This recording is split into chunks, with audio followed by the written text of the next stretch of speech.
Hello, everyone. This is Dr. Garrett Smith, the nutrition detective around these here YouTube parts. And today we have a fun topic that we'll get to after some testimonials. We're going to be going over the causes of adrenal fatigue and how it's connected to toxic bile theory and the same toxicities that we talk about and the same deficiencies that we talk about over and over. So for those of you who are interested in learning more about this and you haven't seen much from me yet, I suggest you watch my live streams number 53 and or number 71. That will help get you started on the basics of toxic bile theory. What we are talking about here is how your chronic health issues, from the tiniest ones to the most intense ones, are connected to your body leaking toxic bile, the most toxic fluid by definition in your entire body, into your bloodstream. And then you're having different, people have different issues showing up in different places, but it's all rooted in the same thing. This is the connection to modern disease that other people aren't talking about because they haven't figured it out yet, or they just don't want to believe it. You have to remember, they don't want you to figure out that you're being poisoned. That's what they have to protect you from. They don't want you to figure out that you're being poisoned, because then they'd have to take responsibility for not protecting us and for actively doing it, because they make more money on poisoned people and less nutritionally sound people. So what we're going to go over first today, for those of you who don't know, this work has had very, very good results for fertility, especially in women, and in helping with smoother pregnancies, nicer pregnancies, and easier deliveries and healthier babies. Ladies, you must take responsibility for the fact that if you're toxic when you're pregnant, you're handing down that toxicity. For the fathers, the father is not the incubator of the child, so the father's contribution can be, DNA damage and other things in the sperm. So you can start off, he could help start it off poorly that way, but in terms of the incubator or the marinating of the baby, ladies, that's you. And this is also how we help, is women tend to hold more toxicity than men, in my opinion, because they have slower livers, they don't make as much bile, and they tend to very easily make body fat, which is another storage area for toxins. And on that note, ladies, if you've had real trouble losing weight over the years, it's quite likely that your fat is very toxic, and that's why your body won't get rid of it. And as you start getting less toxic, you find it's much easier for it to just kind of go away.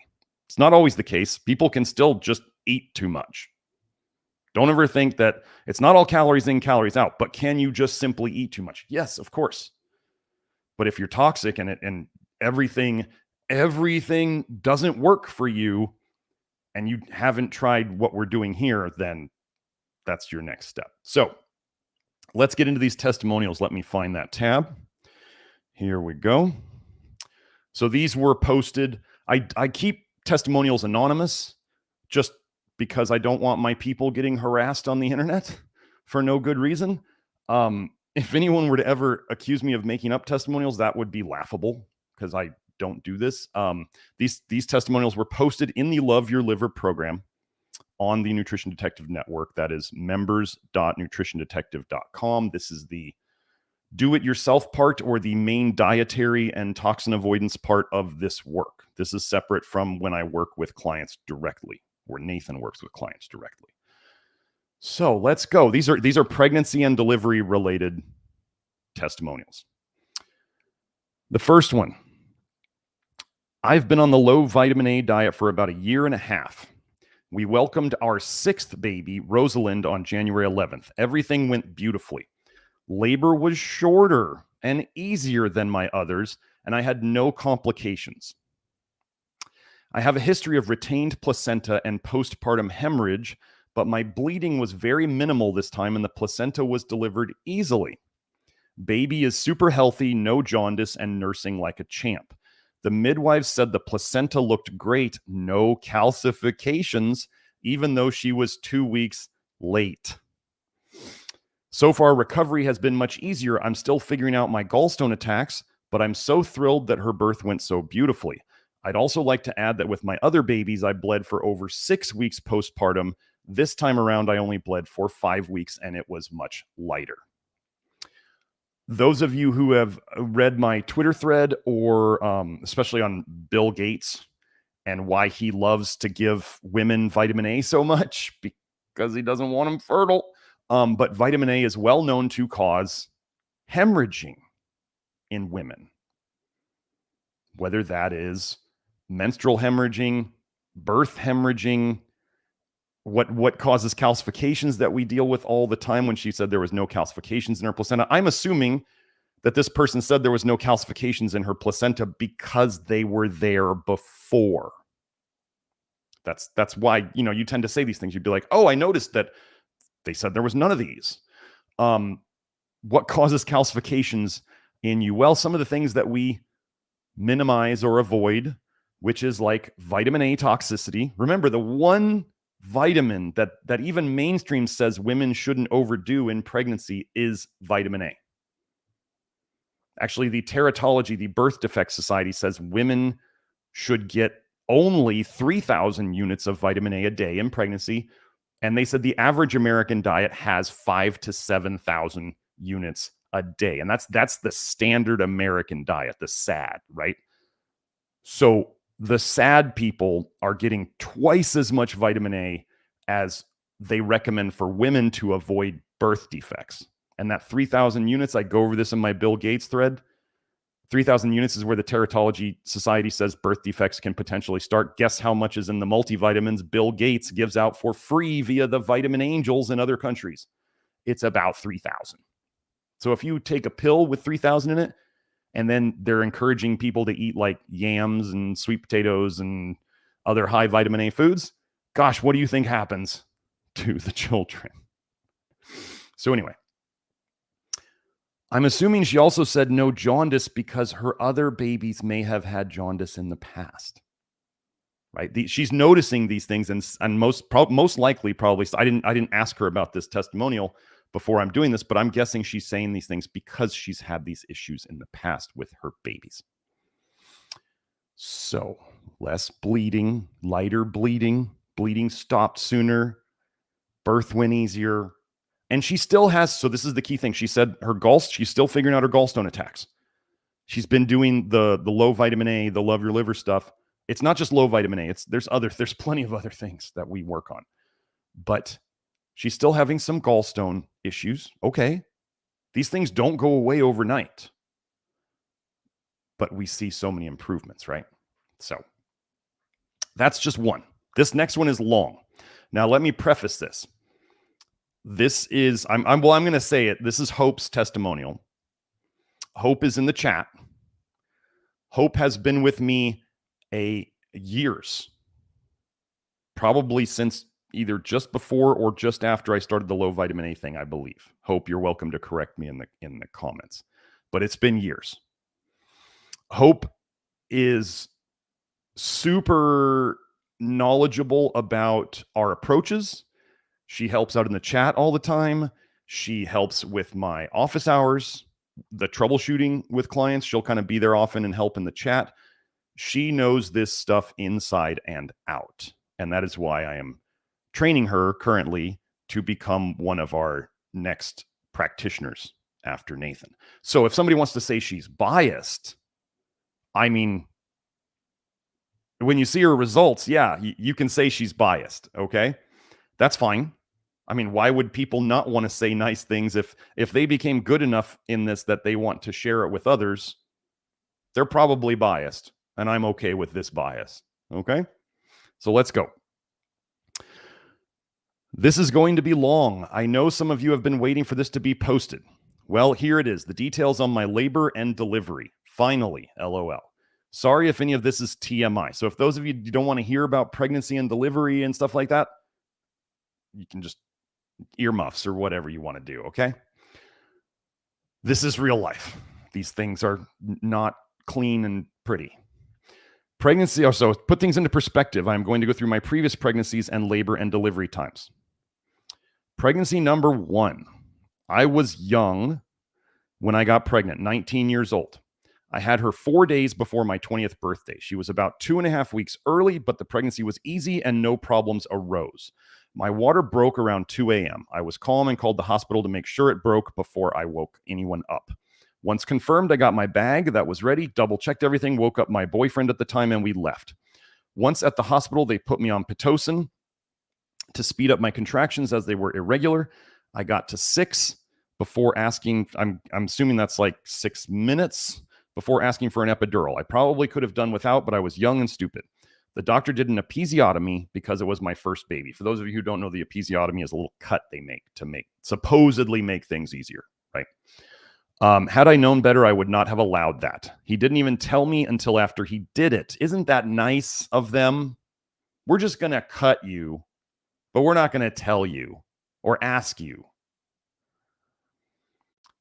Anyway, I had her around 7 p.m. Delivery was easy. Labor was a breeze. Never had painful contractions. Should have not asked for the epidural. I took it due to being scared of pain of birth. A few pushes and she was delivered along with the placenta. So first baby, 19 years old. Let me emphasize, folks, the longer you live, if you're doing normal things, the more toxic you become. If you don't know how to avoid toxins, you're becoming more toxic. And the more toxic you get, the more it slows down detox. So I haven't even read this testimonial yet fully. So we're going to go through it. And here's what I'm going to guess we're going to see. For like a lot of you ladies, you can echo this. Each pregnancy gets harder normally. Normally, pregnancies get harder, each one. And each kid is generally a little more sick. Why is this? Well, pregnancy stirs up tons of toxicity. They now actually say subclinical cholestasis. So liver leaking, the liver's making bile, it's leaking into the system. They are now saying subclinical intrahepatic cholestasis is normal in pregnancy. What does subclinical mean? It means the doctors say, well, we know it's here, but we just can't find it based on the lab numbers we look at. So they're saying we know it's here, but our lab numbers are telling us it's not. Maybe your lab numbers are messed up, doc. So they're saying it's normal in pregnancy now to leak lots of toxic bile during pregnancy. So what if all that leaked toxic bile causes damage, and then people are getting more and more toxic as they go? And then they try to do health nut things on the internet that are making them worse, like consuming more vitamin A, more copper, other toxic things that damage them. Does this make sense? So let's keep going. Let's see, how far down does this go? Let me just highlight this. Pregnancy number 2. This pregnancy went a little rougher, but still was pretty good. Around 2 months along, I had sinus issues like no other. New symptoms showing up. Mucus Niagara Falls. Constant thick mucus going down my throat, making me throw everything up. I stopped the prenatals I was taking, but that didn't help. Well, that was a good idea, though. So finally, my wonderful husband tells me that dairy can cause this. He looked it up so that he could help me. So we looked at the alternative, goat's milk. She rolls her eyes because goat's milk is even higher in vitamin A than cow's milk. I made this same mistake when I was weaning my son off of my ex's breast milk. And I think we gave him some significant vitamin A toxicity from that. And that is what led to his anaphylactic tree nut allergy, which we are working on fixing. And we have seen it. We've seen one of his tree nut allergies of the 3 go away. Vitamin A is why you have allergies. Wait, she's saying she was having sinus problems. Amazing. Weird. So we got some goat's milk from the store and I tried it. I had to get used to it, but I no longer had the sinus issue. You can use toxins to suppress symptoms, right? This is, before we knew all this, we just thought, oh, it worked. Well, now we know that vitamin A and vitamin D supplements suppress bile production. If you don't push out as much bile, you don't leak as much bile. If you don't leak as much bile, you're not having it go into your bloodstream and get to your sinuses and cause the symptoms, so your symptoms go down. This is how it works. Make sure to watch those intro videos, okay? So here we go. So we got some goat's milk from the store and I tried it. I had to get used to it, but I no longer had the sinus issue. Well, shortly after that, I threw a rib, or her rib popped out, and my right shoulder out. It hurt to breathe and move. Funny, what side is the liver on? Oh, the right side. My side spasmed all the time unless I was in a lying down position on my left side. Well, a week of that, and I developed a blood clot. Can you guess where? If you guessed in my groin where my leg was bent for almost a week straight, you're right. Do you know what, do you know how rat poisons work to kill rats? They use vitamin D3 in them, and it causes hypercalcemia, which causes excess calcification. And if you look into clots, calcification is a huge part of it.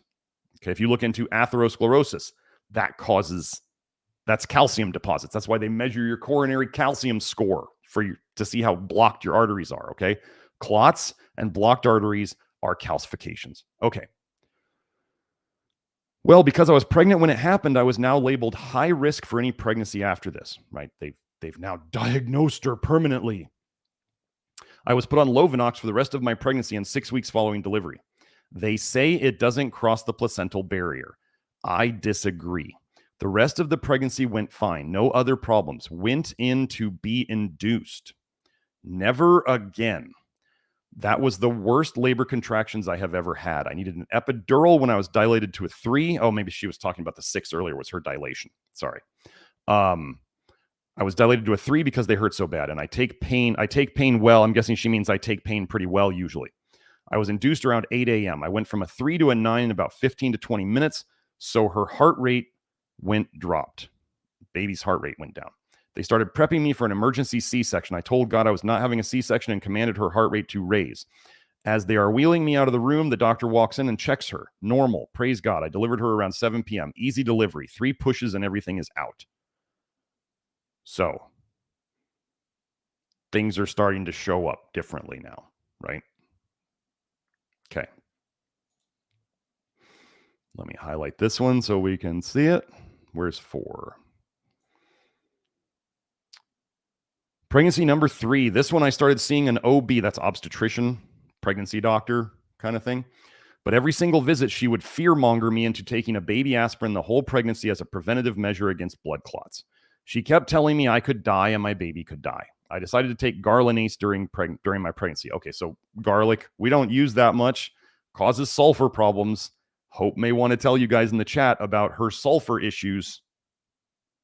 There's a reason why humans, when you smell garlic or onions on other people's breath, you're smelling the sulfur and it smells disgusting. I want you to think about that when you think that garlic and onions taste good in something, but then your body works so hard to push all that nastiness out through your breath, through your armpits, through your sweat. Your body wants rid of that sulfur.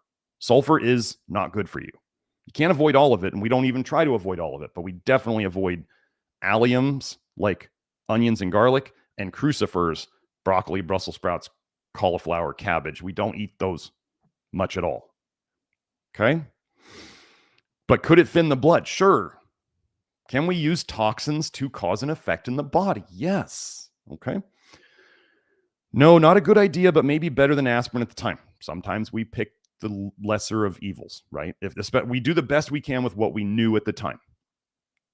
I had read where white willow bark was contraindicated for pregnancy, so figured aspirin, which comes from white willow bark, would be too.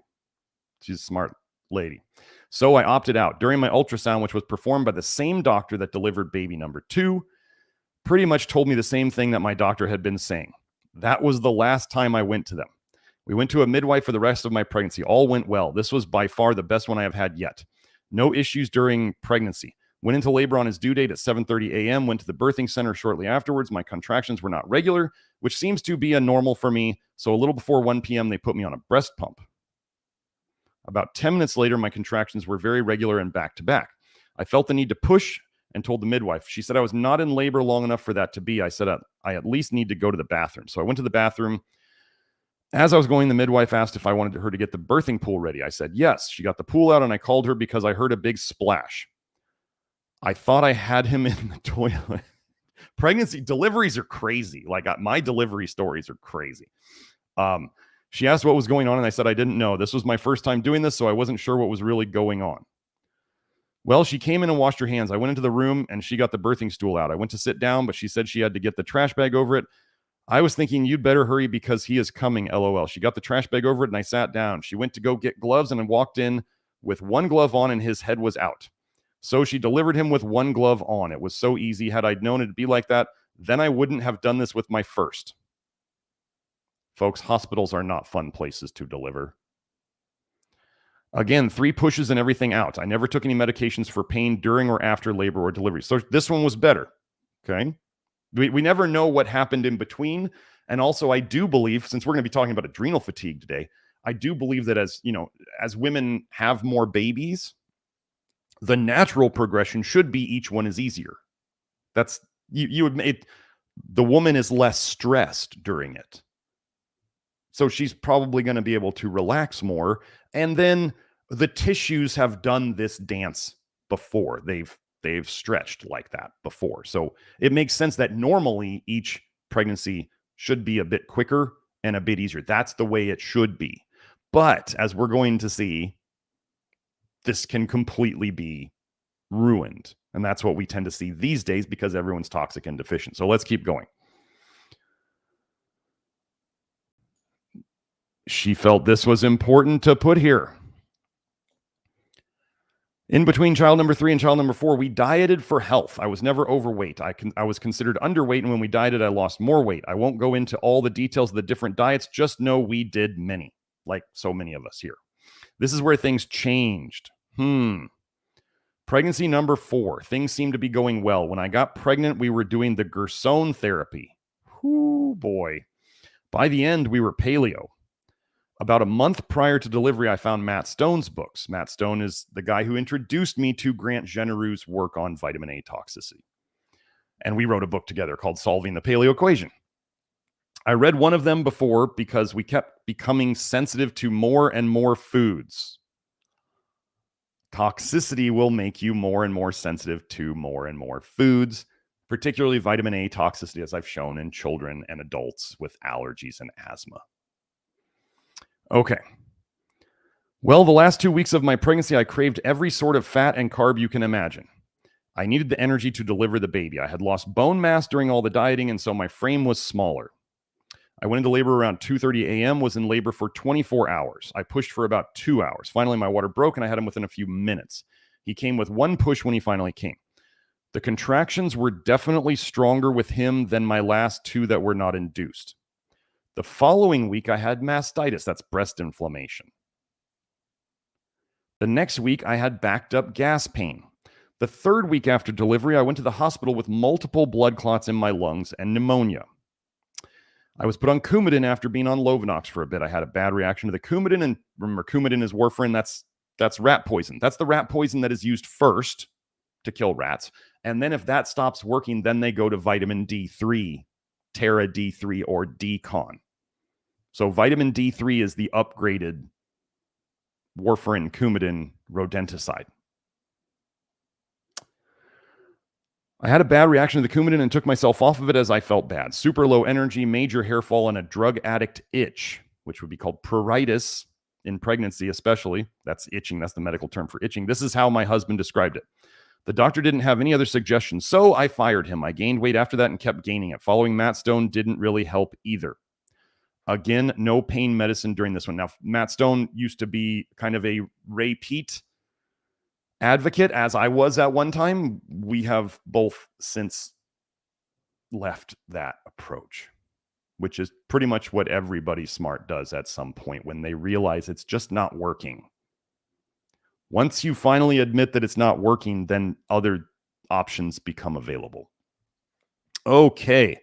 So we were getting worse. We were eating for health, right? Health. Let me see.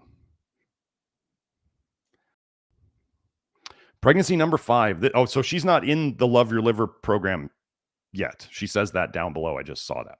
Pregnancy number 5. This one was a doozy. Wait, they're getting worse now after the dieting. In the beginning, I was feeling okay. I was also taking 4 to 6 grams of vitamin C a day.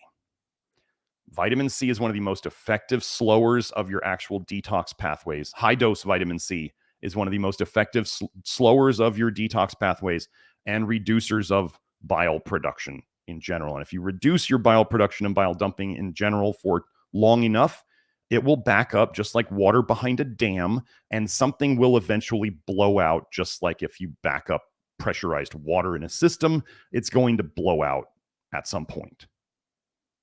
Okay. I had read that high vitamin C is bad for the baby, so I stopped that, man. After that, I had a horrible time. Okay. When you take high-dose vitamin C, you slow down your bile production and dumping, which makes symptoms get better. I'm guessing maybe Hope was taking this for her allergies. Allergies are a toxic bile leaking into your blood problem, and if you shut down the bile production and dumping, you can see your allergies go away. Does it take high doses of vitamin C to do this? Yes, I personally took 8 grams of ascorbic acid, vitamin C, a day for a while to shut down my allergies. Now, the good news about vitamin C in terms of using it to shut down your bile production is it's relatively not toxic itself. That doesn't mean it's not causing problems elsewhere, but it's relatively non-toxic, and its effect, once you stop it, goes away within 1, 2, 3 days. So when I say the effect of it goes away within 1, 2, 3 days, what happens? You start making and dumping bile like crazy, and all that time you were taking the high-dose vitamin C, you weren't making bile, so you were building up toxic bile in your liver. So when you take away the high-dose vitamin C, what happens?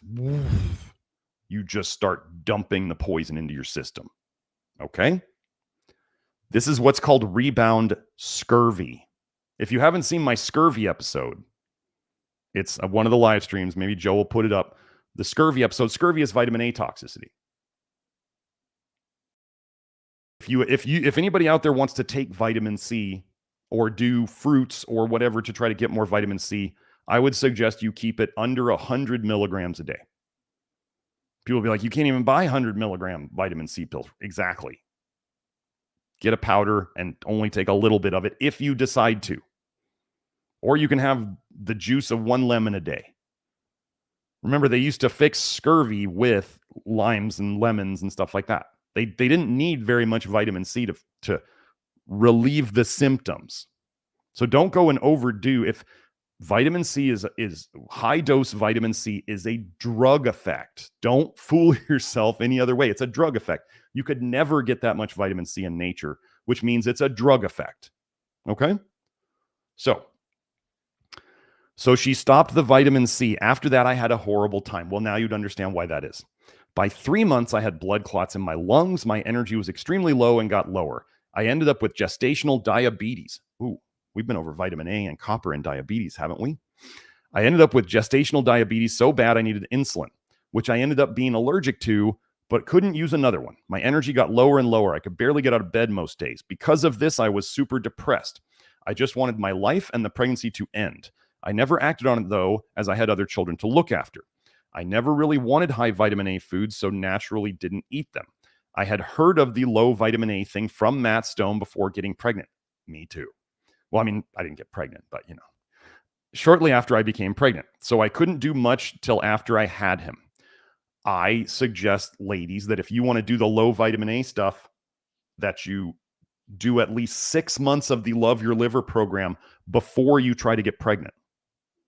Because we don't want you dumping tons of vitamin A out of your liver, kind of like Hope is telling us she did after she stopped the vitamin C. We don't want you to hurt the baby, the fetus, because you're dumping tons of stuff out of your liver. So 6 months of detox before you try to get pregnant, and don't start full-on detox while you're pregnant. Okay? Now, after I had him, I felt better, but still didn't have the energy to do much. Labor was 24 hours long. I tried walking around, but had a sharp pain going through my groin every time I did. So I was not able to walk around much to help with labor. They put me on Pitocin and broke my water. They essentially induced me when I went in because I just wanted the pregnancy over. She couldn't do a midwife. If she's throwing clots, she's not doing midwives at home. Delivery was quick again, but labor was not fun. They had me on blood thinners and every IV imaginable, it seemed. I did have him in a few short pushes still. I did not have him lying down, though. I went to the hospital wanting this to be as natural as possible. I never had an epidural. He was born jaundiced and had fluid in his lungs. Later, I found out he had a small tongue tie. We'll go over these things. About 6 weeks after delivery, I had a horrible pain around my liver area. I went to the hospital and was diagnosed with gallstones. After a few doctor's appointments, I was scheduled for surgery. After talking it over with my husband, we chose to opt out of surgery. Instead, I took cleanse drops and bought access to this network. That's the Love Your Liver network. Best choice I made. Okay. Are you seeing the development of the liver problems? Gallstones, liver pain, babies born jaundiced, small tongue tie. Well, this is associated with vitamin A toxicity, cleft lip, cleft palate, tongue ties. They're all associated with vitamin A toxicity and folate deficiency, which I show in the research. Vitamin A depletes folate. Folic acid, if you want to call it that, folinic acid, calcium folinate. We don't use MTHFR. We don't use, or the MTHF. We don't use that. You know, that actually, Kelsey's educated me that the MTHF stuff was promoted by the pharmaceutical companies to begin with. So if you have no idea how much the pharmaceutical industry is involved in the B vitamin industry, Merck and the American Chemical Society love to like pat each other on the back about all their B vitamin science. They love it. And when we talk about B vitamins, we are not talking about nicotinic acid. It's an amino acid. We're not talking about what they call vitamin B3. We don't call it a B vitamin. We call it an amino acid because that's the structure of it. And the dosing of it makes sense in terms of amino acids. And it fixes things. It makes it so you don't need the other B vitamins so much. Amazing, right? So she started the Love Your Liver thing. So babies not going, that like pregnancy and that stuff is not going well before she came to the Love Your Liver network. Okay. But she came, she worked hard at it. She's extremely intuitive. Hope is extremely intuitive, as you could tell in this stuff. She would like kind of feel like what to do and what not to do. But a lot of people, we just think that certain diets are healthy. And so we make choices that maybe we later regret. I know I still need to go through all the ways that I've poisoned myself with vitamin A in the past because I was a health nut. Okay. Let's see. Well, I think we're just, wow, this is a long paragraph. We'll just read the whole thing. There we go. So this is the most recent one. By the time I became pregnant, I had been doing this detox for a little more than 3 years. I just started walking and jogging about 4 times a week. I would jog and run more each time I went. I was working out too, push-ups, bench pressing, weight training. Not a lot, but when I felt I could do it. Now, I remember Hope sends me messages, and I remember her telling me, she's like, I want to move my body. Like she had urges to exercise. So if you're really sick and toxic and exercise wrecks you and you don't feel like doing it, you're not ready yet. You don't have to do it. As you get better, you will want to do it. And that is a sign you are getting better. That doesn't mean go and overdo it and kick your own ass. Right? Go and do it, but stay within, you know, if you're gonna find your threshold because everybody's gonna overdo it. But then once you know your threshold, try to stay under it so you don't make yourself feel worse. But it is a very, very good sign that if you get inklings or you get a craving for exercise, hold on. Excuse me, a little tickle in my nose. If you start getting cravings to exercise or motivation to exercise, you're doing a good thing. Okay? And we're getting there. My body had really started dumping bile at a massive rate a few months before getting pregnant. We won't go into how she knows that, but she's been watching herself a long time. This one went this one went much Lovenox for preventative measures. I didn't feel like I needed them, so never took them. Okay, so you didn't take the blood thinners. I had a few issues, but none I couldn't take care of without my knowledge and Dr. Smith's help.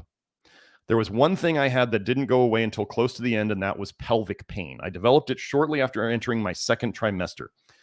There were a few other things that came about around the same time as the pelvic pain on top of my intuition that made me believe the pain was due to iron overload. With some research, I discovered it was a big cause for it. I brought it up to my OB, and she said high iron was not a concern of theirs, only low iron. Also, it was from weak pelvic floor muscles. That's what the OB is saying. This was not the case. I prayed for a way to be able to walk during labor. Then God sent my miracle nicotinic acid. Thanks to Kelsey Kenny showing me, Garrett Smith, how nicotinic acid is good for us, I was able to begin taking it, and at a high enough dose, the pelvic pain went away. If it was a pelvic floor problem, I don't think nicotinic acid would have gotten rid of it. I had an appointment the day before I went into labor. I had them check me as I had a feeling that I was dilated to a 4 or 5. Well, I was a 4.5. We went walking a bit afterwards. I stopped due to the contractions getting quite strong and regular. When I got home, I wanted to sit on my exercise ball for a bit. I was moving in ways that would engage the baby as he was not engaged yet. Finally, I felt him become engaged, and then the contractions really started going. This was about 1:30 a.m. I was tired, though, so I wanted to rest. So I grabbed a thick throw blanket, folded it up, and wrapped a pillow I had been sleeping with between my legs in it, laid down and placed them between my legs. This was so comfortable. Even though I knew I was in labor, my body was so relaxed I didn't want to move. So I fell asleep. I woke up around 3:30 a.m. because the contractions were a bit stronger, but that one in particular had broken my water. I wanted to be 100% sure my water broke, so I sat up, and sure enough, it was definitely my water. Since I have been known to give birth shortly after my water breaks, pattern recognition, I wasn't sure how much time we had. So we prepared for a home birth in a short time. The hospital was an hour away, and we didn't want to deliver him on the way in 40-degree weather. Well, a couple of hours went by and nothing, just more contractions. So we went to the hospital. When we got there, they wanted to put me on Pitocin. I said I would like to walk around first. They said I had an hour. If I didn't progress, they would put me on Pitocin. Well, an hour later, my contractions were stronger. I had asked the nurse to check me, but I was only at a 5. I had asked for a birthing ball and got one. I was on it for a bit. A little while later, sorry, I was not checking time as I was focused on each contraction as they happened. I asked the nurse to check me again. I was still at a 5, but the contractions were getting stronger. Not even 10 minutes later, I told the nurse I was about to have him. She asked me to get on the bed and laid down. I said I wanted to have him on all 4s as it is easier. She agreed to let me do so. It's so nice they let you know, let you do what you know you should do. It's so nice of them. I got up on the bed, and the next contraction out he came. It took 2 pushes and he was out. He was born at 10:17 a.m. I was able to get up shortly after having him too. I impressed the staff who took care of me. I did all that without meds of any kind. They asked about Pitocin for possible hemorrhaging, but I refused. Once in the recovery room, I overdid it because I had the energy to do things and be up and about, but my body was not quite ready yet. He did have a lip and tongue tie that we took care of there so that he could nurse without struggling. I am going to add this, that episiotomy I had with my first one never healed all the way. I tore in that same spot with every single delivery except this last one. I never tore. I had asked God to help that heal for years, and it finally did. Not even a month after he was born, I had already started working out. I just did what my body wanted me to do, but I was craving it. I walk a few times a week, weather permitting, and work out when I feel like it. I feel good. Also, the cramps that are supposed to get worse after each child were not that bad. It did get intense a bit at the hospital, but I am certain it was due to me detoxing sulfur and it causing problems. I did ask for some pain meds because I ended up with some kidney pain from bile dumping and it going to my kidneys. Yes, this is a thing.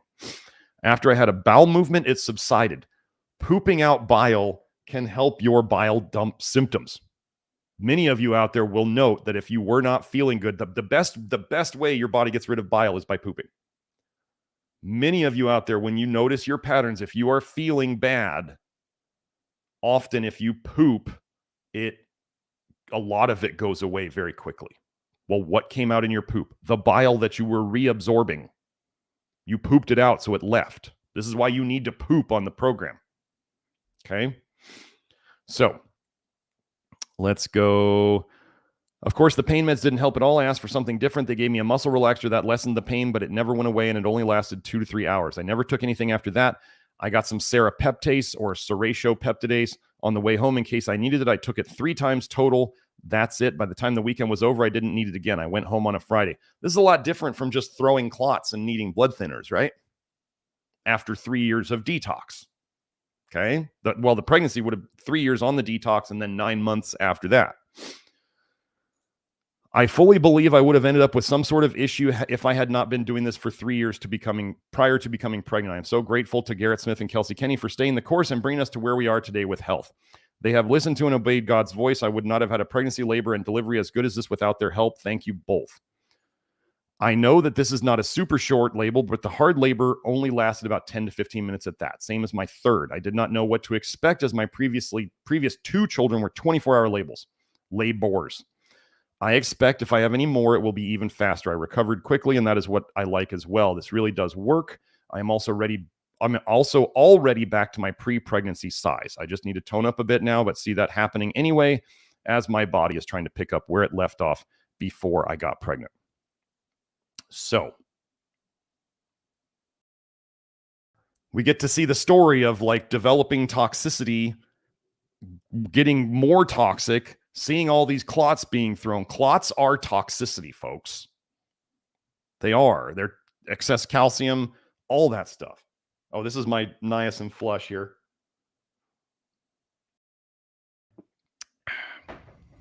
So let's get into the topic of the day, adrenal fatigue. So I talked about this a little bit last week, showing how vitamin A is used in Cushing's disease to basically shut down cortisol production. And I'm not going to go in. If you're here and you want me to go over all the basics of adrenal fatigue, I'm not going to do that. I don't have time for that. Many people in the Love Your Liver program come here because they've read all the BS on the internet about all these different health conditions. And if you don't, I don't explain what leaky gut is because everybody here basically knows that. Adrenal fatigue is, your cortisol patterns are off. They might be too high at certain times. They might be too low at certain times. They could be too high in the morning and too low in the morning. They could be too high in the midday or too low in the midday. They could be too high at night or too low at night. And what is the typical approach for these things? They give you herbs or orthomolecular like megadose supplements to try to force your cortisol to go the direction that they think it should. They usually do saliva tests. I used to be like the adrenal stress index. If you know that test, it's from, Great Smokies. I used to run adrenal stress indexes all the time. I actually had a business selling adrenal stress indexes to lay people. I gave all that up. I worked for the guy who wrote the book on adrenal fatigue. James Wilson, PhD, ND, DC. I worked for him. I saw his supplements. It was B vitamins and organ pills. I don't do any of that stuff anymore. We fix the adrenals by fixing everything, including mainly the liver and the toxic bile. So let me just blow my nose and then we'll get right into it. Okay. So,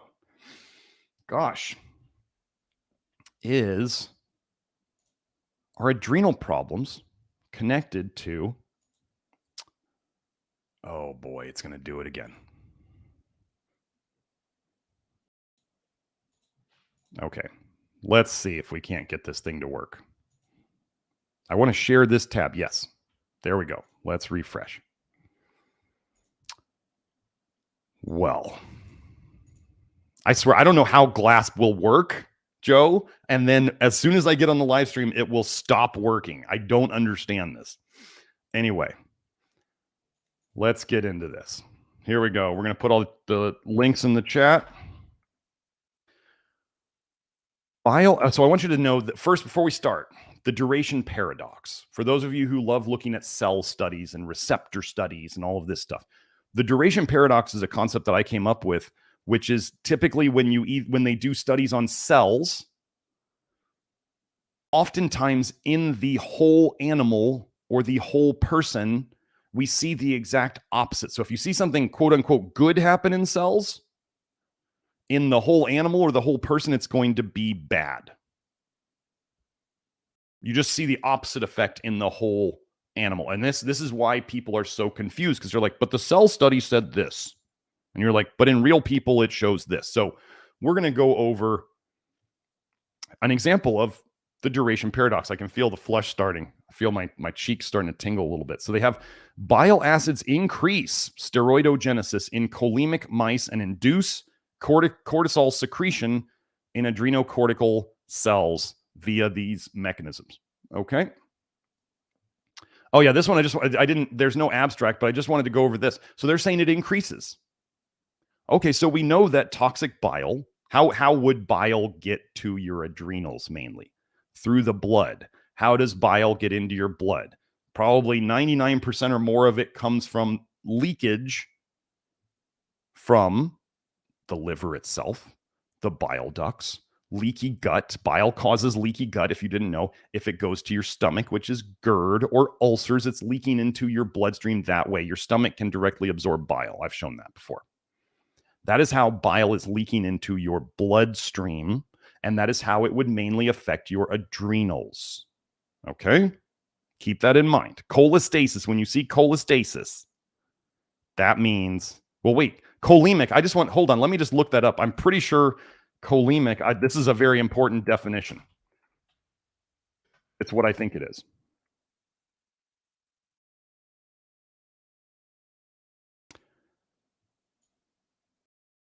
Wait. Cholemia. This is what I thought it was. Chola is bile. Emia is in the blood. The presence of excess bile in the blood, usually indicative of liver disease. It's indicative. Excess bile in the blood can be indicative of any disease. I show this over and over each week. So that's cholemia. So cholemic is the state of having excess bile in the blood. So let's go back here. Bile acids increase steroidogenesis, the making of steroids, genesis of steroidal hormones in cholemic, bile in the blood mice. So they're saying, but they're looking at cells mainly. They induce cortisol secretion. They're forcing things to happen. Okay, so let's go on to the next one. Let's see in the real world what happens when people have too much bile in their blood or they have cholestasis. Cholestasis, let me just real quick. Cholestasis, cola is bile, stasis is stagnation. Cholestasis, bile stagnation. The thing about it is when you think of a creek or a river and you think of a stagnant pool of water, like it's not moving. The thing is if you block up a river long enough, it starts backing up, right? The river starts backing up and then it will find new places to flow. This is what happens to the toxic bile leaks in your body. It will create new pathways. You don't want that. That means it's leaking. Okay, can you see me getting pinkish or reddish yet? So, here we go. Bile acids modulate or control glucocorticoid metabolism and the hypothalamic-pituitary-adrenal axis. That's how your brain controls your adrenals.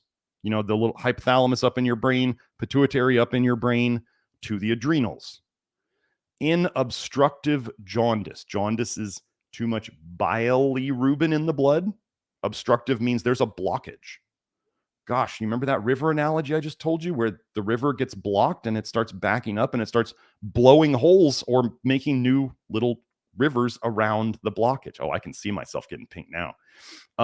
So they control it. How would bile acids get to your hypothalamus in your brain? How would bile acids get to the pituitary? How would bile acids get to the adrenals? Well, I just told you. Okay. Let's go in here. Let me go find this.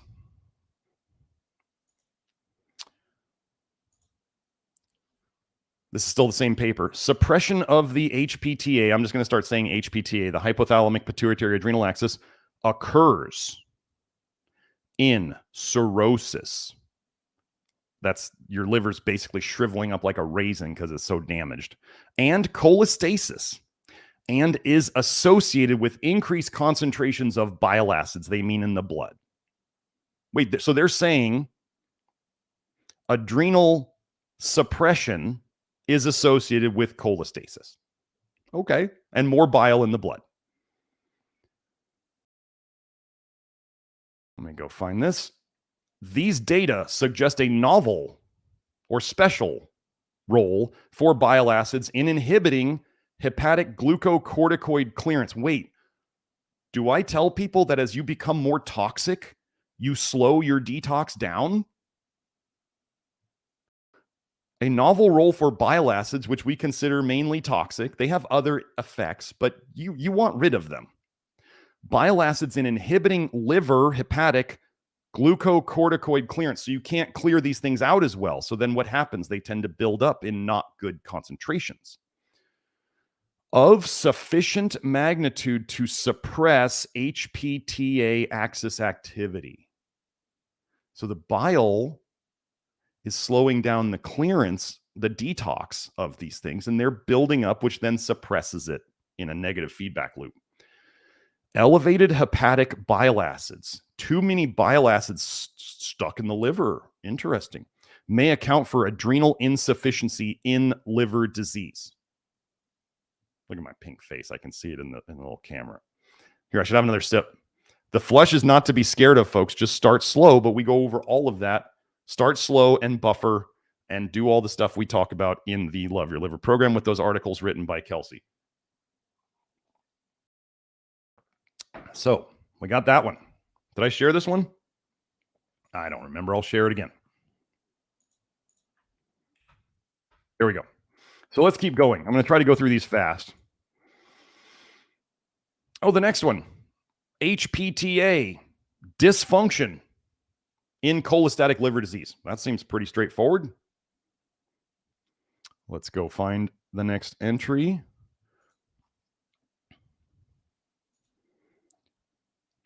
The HPA axis dysfunctions. Oh, I'm saying HPTA. That's thyroid. So they're just saying HPA, hypothalamus-Pituitary-Adrenal. Sorry, I put in the T in there because it is all connected. The HPA axis dysfunctions were extensively studied in neurological system, which is the brain and the CNS and the PNS, right? Neuroendocrine, those are hormones. So your nervous system to hormone system. Disorders such as depression, we've been over that, and chronic fatigue syndrome, we've been over that, but less so in hepatic cholestasis, cirrhosis, or other liver diseases. Why are they not studying this? You want to know why they don't study liver stuff, folks? It's because they have no fix for it. Everything they give is toxic. If they start saying these things are connected to liver problems, like the most impotent doctors must be hepatologists, the liver doctors. Like they have no tools. What are they going to do? Give you drugs for your liver that's dying? Wait, don't drink alcohol. That's what they'll say. They'll you need to exercise and don't drink alcohol. And maybe we'll give you some meds for these other problems that you have, but we need to test your liver all the time because if it starts making your liver worse, we got to take you off of them. And then we have no other options. Like that must be the worst job. And what do? They just tell people once you've got liver disease, you're screwed. You're just going to slowly die or maybe quickly die. What do? Well, we had a diagnosed case of primary biliary cirrhosis. And according to testing, it was completely reversed. That's what we do here. Evidence is presented from clinical and experimental model studies demonstrating that dysfunctions of the HPA axis are correlated with liver cholestatic disorders. That's a pretty straightforward statement. I didn't do this one, Joe. I need to remember to do this as soon as I switch on to the paper. Let me see if there was anything else after this.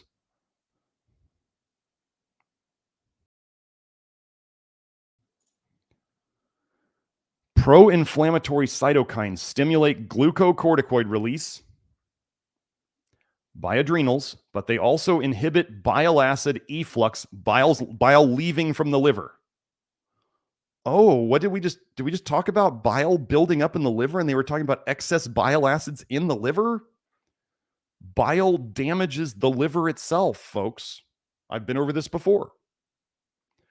Chronic hepatic liver inflammation leads to cholestasis. Like too much bile sitting in your liver aggravates the liver. and then it eats holes in your liver and the little teeny bile ducts in the liver. That's called intrahepatic cholestasis. That means the bile leaks directly into your blood. And impaired glucocorticoid metabolism in the liver so that HPA axis becomes depressed. Do you see this vicious cycle? It's a vicious cycle. It gets worse. Like one thing causes the damage, but the damage then causes the next thing, and the next thing. It's a loop. Let me see if there was anything else in here. Nope, that's it for that one.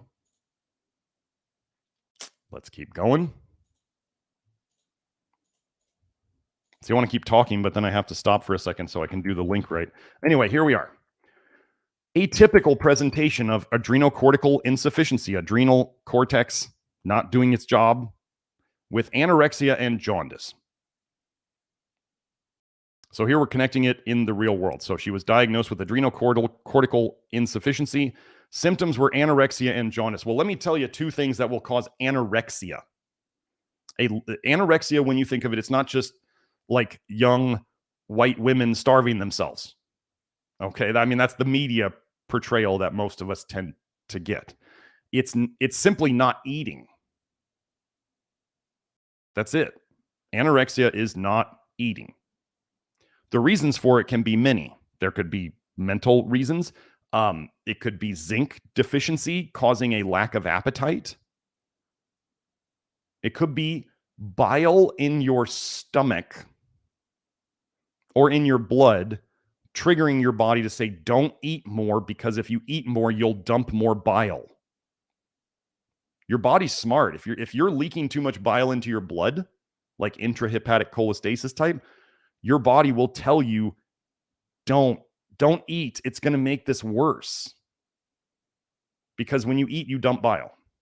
Your body's saying, I already got enough bile in my blood. I can hardly handle it. Just don't. Okay? And she has jaundice. Wait, that's a sign of too much bile in the blood. Weird.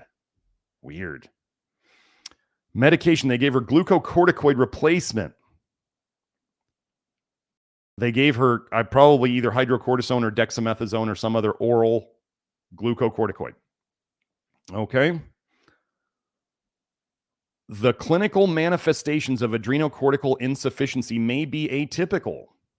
Anorexia, not wanting to eat. Ascites, swelling of the abdomen. For those of you who didn't see my anaphylaxis episode, where I show that anaphylaxis is like massive bile dumps, and they talked about the swelling of the abdomen. Okay. Impaired liver function. Well, duh. And a lacrima. So I got the definition of a lacrima for you guys right here. A lacrima refers to an abnormality in tear production that could mean reduced tear production or absent tear production.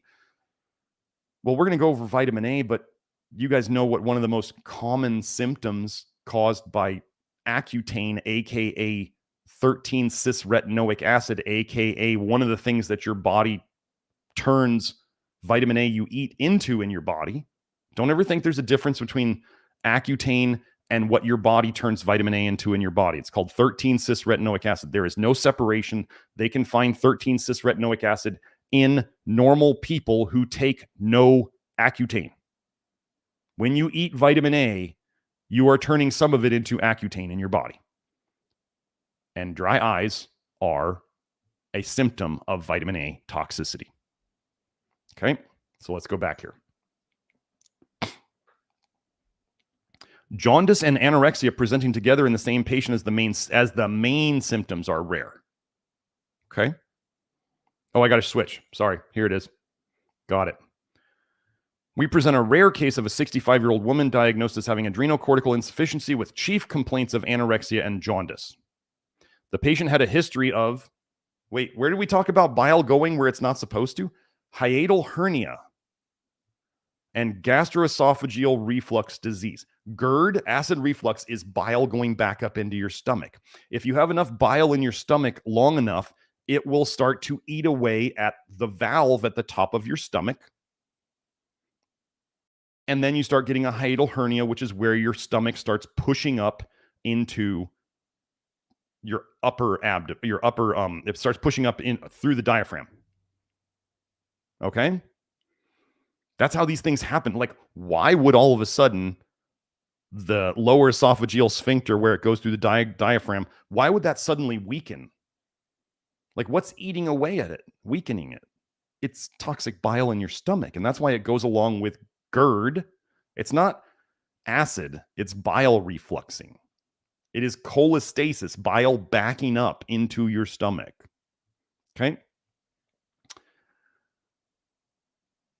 Oh, after regular glucocorticoid replacement, the patient's symptoms all soon disappeared. Well, what do you think we're going to find with what those meds do to the bile production?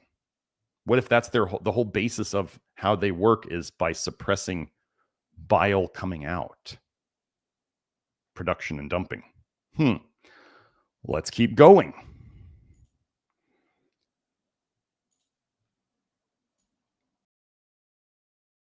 Suppression of hypothalamic-pituitary-adrenal axis responsiveness to stress in a rat model of acute cholestasis. So they gave this cholestasis, this toxic bile leakage, they gave it to them all at once. Okay. Cholestatic patients, so people who are already leaking toxic bile into their system, undergoing surgery have increased mortality. They die more often and demonstrate clinical features suggestive of adrenal insufficiency. So they look like their adrenals suck, and we already know they have liver problems. To examine whether cholestasis influences the status of the HPA axis, we evaluated rats with acute cholestasis. Oh, sorry. I keep having Joe just keeps typing link at me. He's like, put the link up. Anyway, we evaluated rats with acute cholestasis caused by bile duct resection. I believe that's removal of the bile duct, not just ligation. Ligation's where they tie it off, but they're saying resection, so they're like cutting it out, probably tying it off too. And sham operated, so they cut into the mice like they were going to do the bile duct resection, but they didn't do it. It's like that study on where they were doing the knee cleaning out. You guys ever heard of this? Where they had some people who got the actual knee surgery where they went in and they cleaned out everything, and then some people got the sham surgery, which means they cut them. They made the cuts like they were doing the surgery, but they didn't actually go in, and they got just as good results from the sham surgery as they did from the actual surgery, which means that the surgery didn't do anything other than convince people that they had something done to them. Your brain is huge in this. Your brain will help you get better, or your brain will help keep you sick. So a corticotropin releasing factor, this is something that would obviously be stimulating the adrenal cortex, right? Arginine vasopressin is, so that's CRF. Arginine vasopressin is AVP. I think I have a long thing to read here. Okay. Yeah. In bile duct resected animals, the ones they gave cholestasis to surgically, adrenocorticotropic hormone, this is what causes you to release cortisone. Adrenocorticotropic responses to CRF, I believe that's from the hypothalamus to the pituitary. The pituitary releases the ACTH, were decreased. Well, if it's decreased, you're not going to get as much cortisol in your system. You're going to be low cortisol. And hypothalamic content of CRF and CRF mRNA expression in the paraventricular nucleus were decreased by 25 and 37% respectively. So we just see decreased. Furthermore, CRF release from hypothalamic explants, so they took this part out of the rats, of bile duct resection rats, was 23% less, decreased again, than that of controls. In contrast to CRF, hypothalamic content of AVP, the arginine vasopressin, was 35% higher.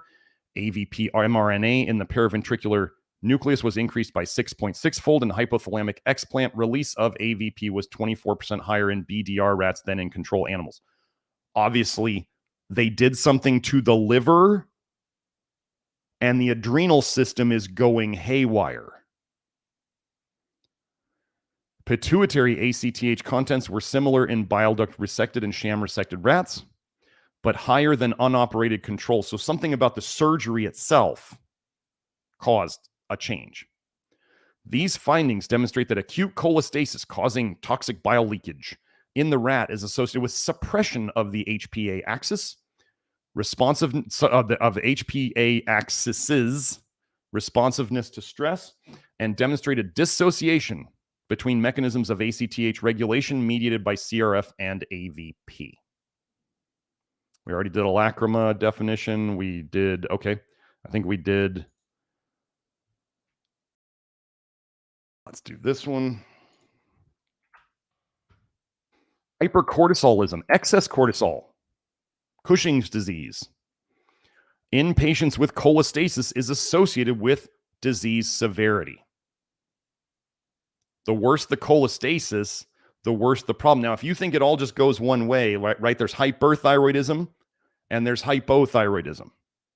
There's hypercortisolism and there's hypocortisolism. Some people, when they catch a cold or a flu, which is just a bile dump, some of them get a sore throat. Some people don't. Some people feel cold. Some people feel hot. You can have the same problem in people and you can have wildly different expressions of it. It's all toxicity and deficiency and bile leaking into the wrong place. Okay. So cholestasis might lead to an impairment of adrenal function as suggested by in vitro, that's in cells, and in vivo, that's in whole animals or people, as well as by clinical findings. Well, that seems pretty, they got it going. Our previous experimental findings revealed that mice fed bile acids, like anybody, or subjected to common bile duct ligation, giving them cholestasis, develop hypercortisolemia. We thus aimed to assess adrenal gland function in patients with cholestasis. Well, here's one of the things about when you get hyper something like hyperthyroidism. If you don't know, it's normal for hyperthyroidism to eventually burn itself out because you're blowing apart thyroid cells with toxicity to turn into hypothyroidism. Oh, wait, duration paradox. It starts hyper and then it ends hypo. Hypercortisolemia at the start. What do you think? If you have hypercortisolemia too long, what does it likely end up as later? Well, either you're dead or it turns into hypocortisol. You just burn it out. Patients with cholestasis, per definition, had markedly elevated levels of alkaline phosphatase, which is a liver enzyme, bilirubin, bilirubin. I love the people like on Twitter and stuff. Everybody's like, and some of the Ray Peters like to think that bilirubin is something protective. Just because in some conditions you find high bilirubin and they're like, oh, it's protecting. And you're like, but you find high bilirubin in all sorts of diseases. It's not a helpful, you don't want it leaking. It was protective, like it just doesn't make any sense. Just because they find it in a couple of conditions and they're like, ooh, it's protective, it's an antioxidant. And I'm like, it's not supposed to be there. You're not supposed to be leaking this much of it. And serum bile acids. Okay, so cholestasis, they have more bile in the blood, right? This is probably, if they did the differential on this, they'd probably find it's liver alkaline phosphatase, showing that liver cells are having a tough time. Bilirubin, bilirubin, and serum bile acids. Okay, so that's more of it in the blood. That's by definition of cholestasis. Patients with cholestasis show hypercortisolism associated with disease severity as mirrored by levels of bilirubin. Wait, if bilirubin is so protective, why would bilirubin go up with disease severity? Weird. Lack of ACTH increasing cholestasis suggests a direct effect of cholestasis on adrenals and not on the pituitary gland. Okay. Now, this next one.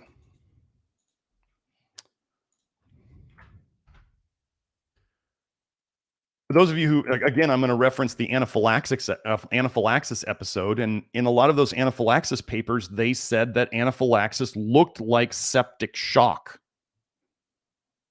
in the presentation and in a lot of the labs. Wait, so maybe they're caused by the same thing, like a big leakage of bile in the blood for whatever caused it. In anaphylaxis, they were finding the dogs who had anaphylactic reactions, they were finding holes blown open in the gallbladder. Go back and watch that episode.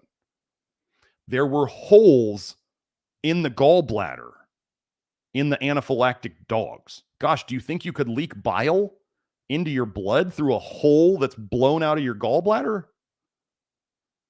So I wanted to say that because anaphylaxis and septic shock are toxic bile leakage problems that happen very, very quickly and in very huge amounts. That's why people are potentially going to die from them. Nobody has a better explanation for it. So, adrenal function and dysfunction in critically ill patients, they're very close to death. Critical illnesses are characterized by increased systemic cortisol availability, which is a vital part of the stress response. Now, what if I show you later that when they give cortisone, it reduces bile production? What might your adrenals do if you were dying of too much bile in your blood? You think they might release as much cortisol as they possibly could to shut down your bile production? Relative adrenal failure, later termed critical illness-related corticosteroid insufficiency, is a condition in which the systemic availability of cortisol is assumed to be insufficiently high to face the stress of the illness and is most typically thought to occur in the acute phase of septic shock. So if you dumped too much bile into your system all at once and your adrenals could not relatively make enough cortisol to shut it down and to anti-inflame what it's doing, you could die. Okay, that makes sense. The sicker you go in, the less your body's going to be able to compensate when you're in a life or death situation. So that was all the stuff on bile and adrenals. Do we think here that bile in your blood might affect the adrenals, folks? Maybe. So let's go to the next one. I'm going to go over this one. I'm going to try to go over this one fast. This is the microbiome. So just a quick reminder. Your liver makes bile. You want it to go down to your guts. But if you have toxic bile, the toxic bile goes into your guts and it starts to change your gut biome. Cause leaky gut. The cause of leaky gut is toxic bile. And then it also is feeding your gut bacteria toxic stuff.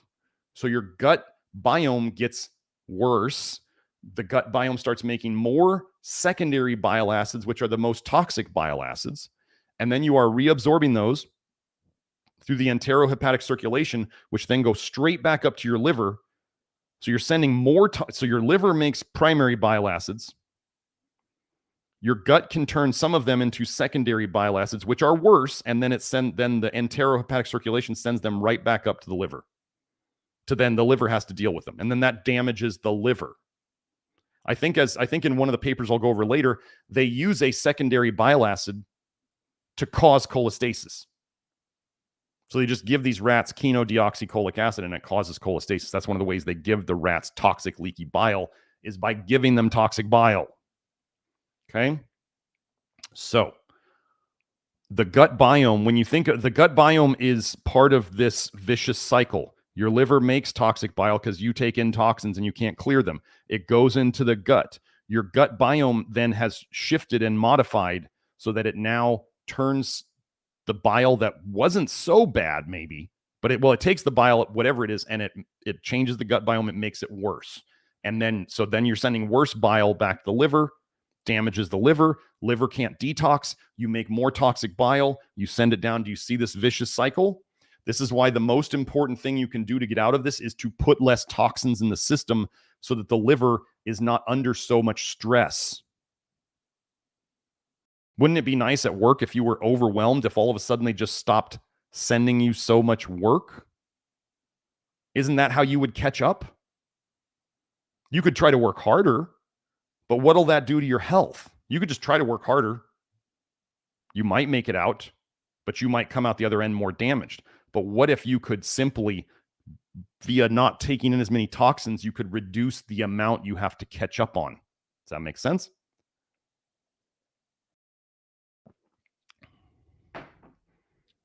It is more important to stop the poisons coming in than it is to worry about speeding up detox. Everybody wants to speed up detox. It's more important to put less poisons in. Okay, so now, oh wait, what did I do here? There we go. The gut microbiota affects corticosterone production in the murine small intestine. So wait, so if you messed up your gut microbiome, you can actually make cortisol in your small intestine? Interesting. Just like we make bile acids everywhere as waste products. Let's get down here. The results indicate a differential immune stress-induced intestinal response to pro-inflammatory stimuli and local corticosterone production driven by the gut microbiota. Do you think that maybe if we relied somewhat on the gut corticosteroids and let's say vitamin A and retinoic acid, which is the same thing, damaged the gut tissue and it damaged the gut microbiome, do you think that maybe you wouldn't make as many natural corticosteroids in your gut and you couldn't anti-inflame your gut, and this is why you have gut problems? So did I put this link up? I think I did. There we are. I did this one, right, Joe? 1120. Yeah. Okay, good. I want you to pay attention to this. Postnatal, that's after birth, microbial colonization programs the hypothalamic-pituitary-adrenal system for stress response in mice. After the mice were born, their gut bacteria, colonization or not colonization, programs their HPA system. If the mother had lots of toxic bile, do you think that would set the baby up to not be exposed to as good of a biome? Do you think that if the baby's more toxic, that it's going to have a more messed up microbiome? Let's see. Joe, on Telegram, will you repost that testimonial you had? Oh, there it is. I see it. Forget it. You don't need to. So, to test the idea that such microbes may affect the development of neural systems that govern nerve-related, central nervous system, PNS, peripheral nervous system, brain, all that stuff. The development of neural systems that govern, control the endocrine hormone response to stress. We investigated the HPA reaction to stress by comparing germ-free, so that means they gave these mice or rats so many antibiotics, they had no gut bacteria. Oh, yeah, hold on. This should be the right one. Yeah. And they had specific pathogen-free, so they tried to kill certain pathogens, and notobiotic. I want to look up, I didn't look that up. Notobiotic.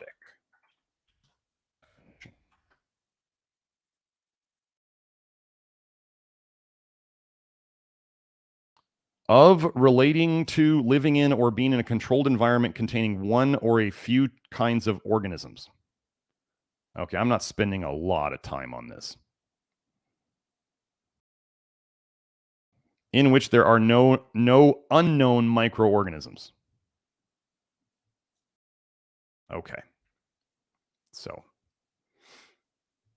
they know what's in the notobiotic mice.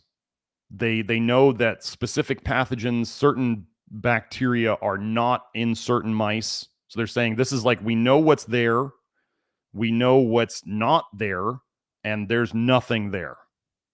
Okay. Now this is going to be fun because this is like when people try to act like they understand all the adrenal stuff and how it all works. When you see what happens in these different mice in 2 of the different studies, it's the opposite. Anyway. Plasma ACTH and corticosterone elevation. So the stress response in response to restraint stress. So they like tied down the mice or the rats. Okay, we're here. plasma ACTH and corticosterone elevation in response to restraint stress was substantially higher in germ-free mice than in specific pathogen-free mice. So they had a higher stress response to the same stimulus, but not in response to stimulation with ether. Moreover, germ-free mice also exhibited reduced brain-derived neurotrophic factor expression levels in the cortex and hippocampus relative to specific pathogen-free mice. I went over brain-derived BDNF, brain-derived neurotrophic factor, in the ALS live stream I did. Was that just last week? And one of the things that helps make brain-derived neurotrophic factor is zinc. So the exaggerated HPA stress response by germ-free mice was reversed by reconstitution with Bifidobacterium infantis. Wait, Bifido. Wow. Do you know that when humans are born, that is when, after they come out the birth canal, that is when their gut over time will develop the highest amount of Bifido in their entire lives? And generally, it is noted that Bifidobacterium amounts in the gut go down as we age.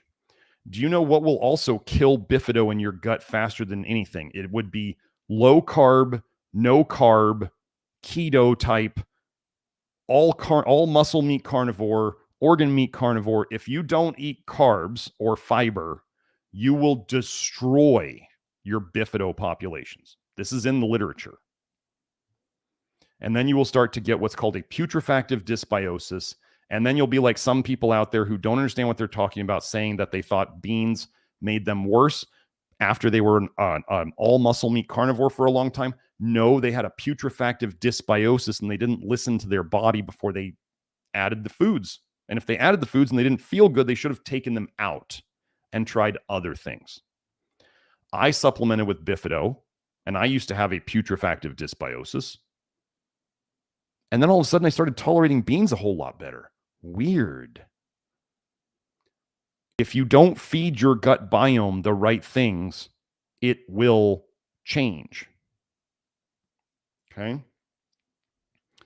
So, in contrast, monoassociation with enteropathogenic E. coli, but not with its mutant strain derived of the translocated intamin receptor gene, enhanced the response to stress.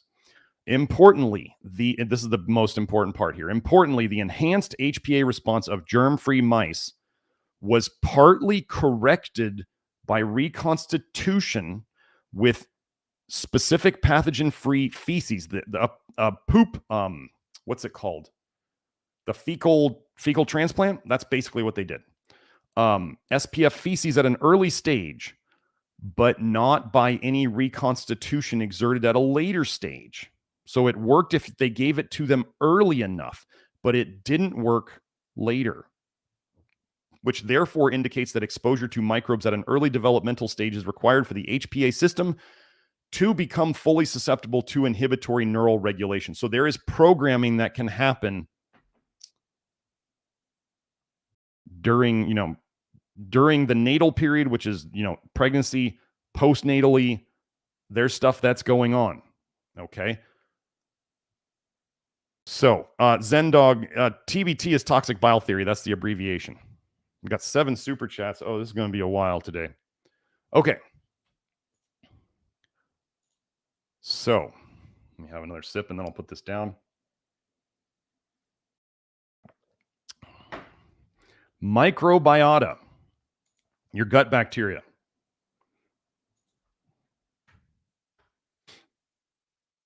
It modulates or controls anxiety-like behavior and endocrine abnormalities, hormone abnormalities in the HPA axis.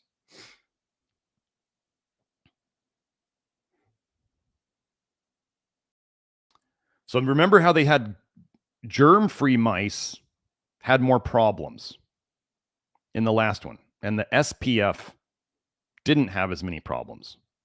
Okay. So now we're going to read this one. All results revealed that specific pathogen-free mice exhibited more anxiety-like behavior than germ-free mice under the same external stress. Well, that's exactly the opposite. Moreover, we also found that germ-free mice exhibited significant differences in hormones and hormone receptors compared with specific pathogen-free mice. In conclusion, imbalances of the HPA axis caused by intestinal microbes could affect the neuroendocrine system in the brain, resulting in an anxiety-like behavioral phenotype. That's how that's how you are expressing yourself in the world. Not necessarily genotype. Phenotype is how you actually show up. Okay?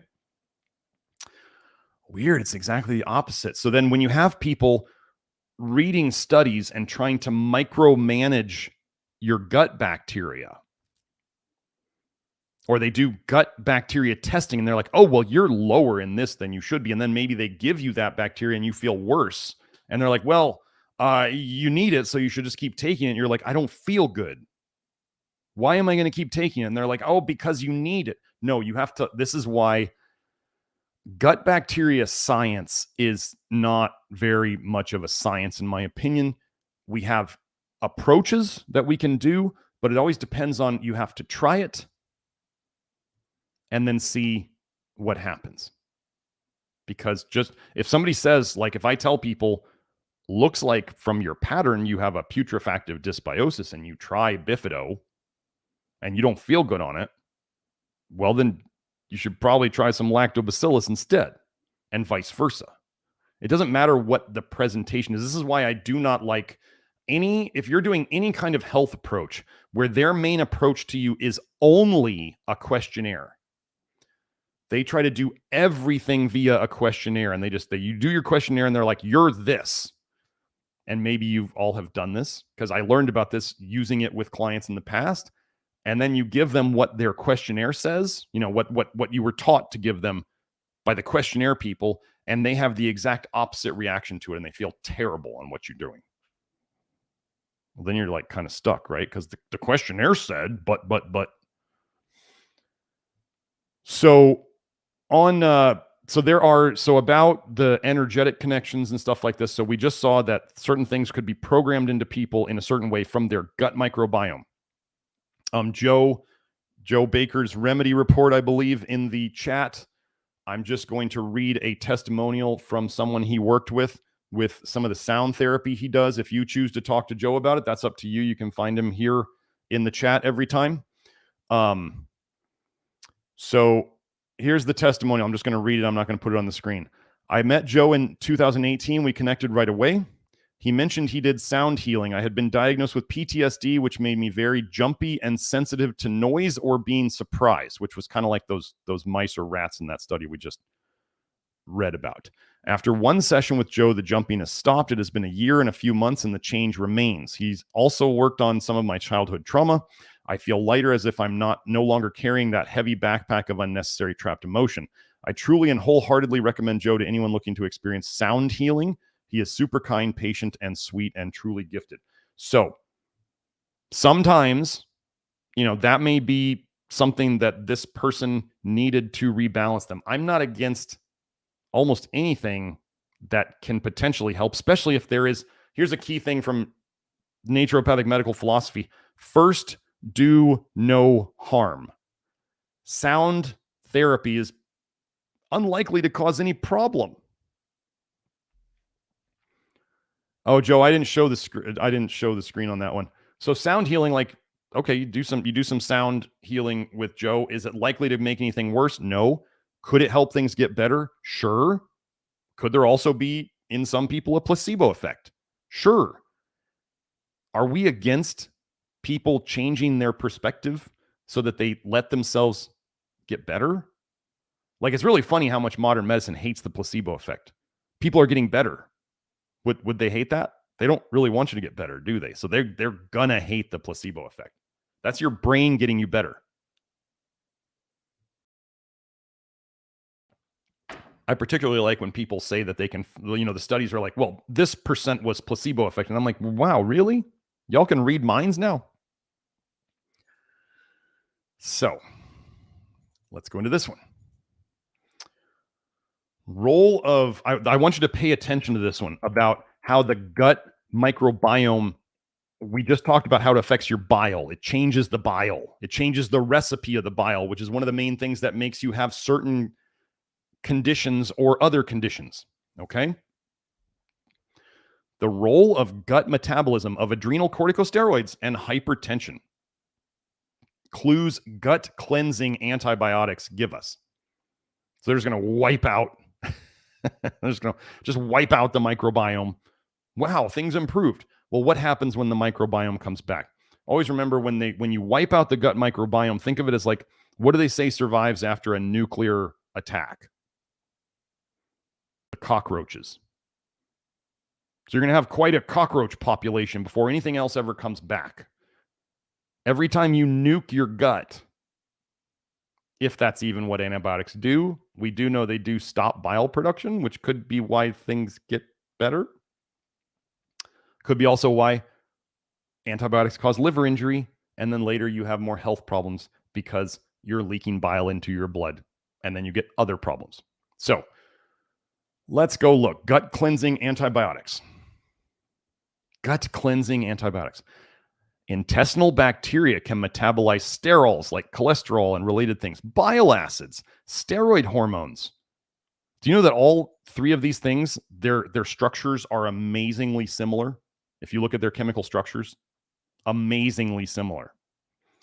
Dietary proteins, fiber, foodstuffs, whatever those are, foodstuffs, and short-chain fatty acids. The metabolic products generated by some of these intestinal bacteria have been linked to a number of systemic diseases, including obesity with type 2 diabetes mellitus, some forms of inflammation, and more recently, systemic hypertension. Well, do you remember me talking about how your body can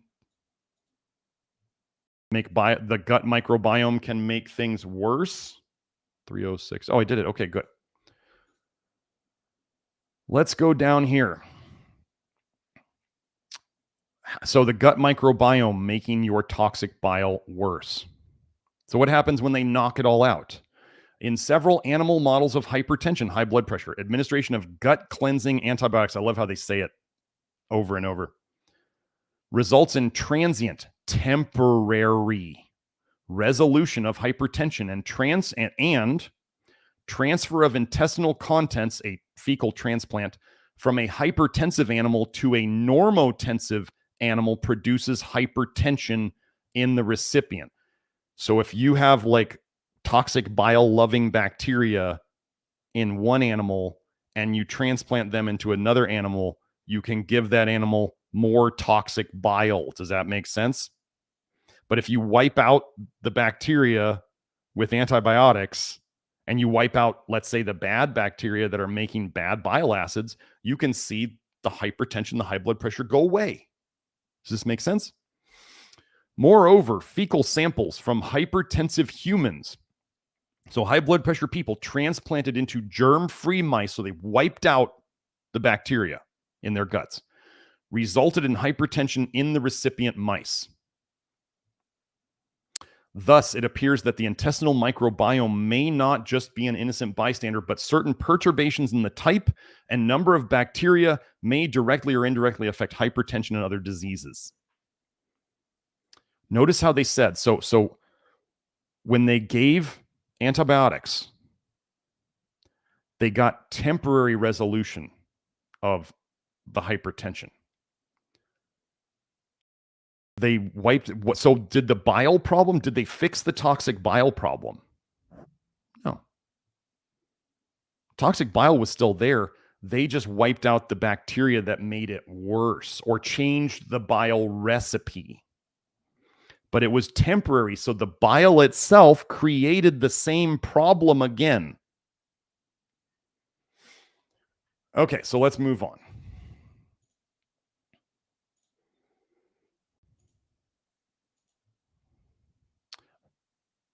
You all have seen plenty of my stuff on vitamin A toxicity, so I'm going to try to make these things start going faster. I know I say I'm going to try to make it go faster, but it's hard because I want you all to get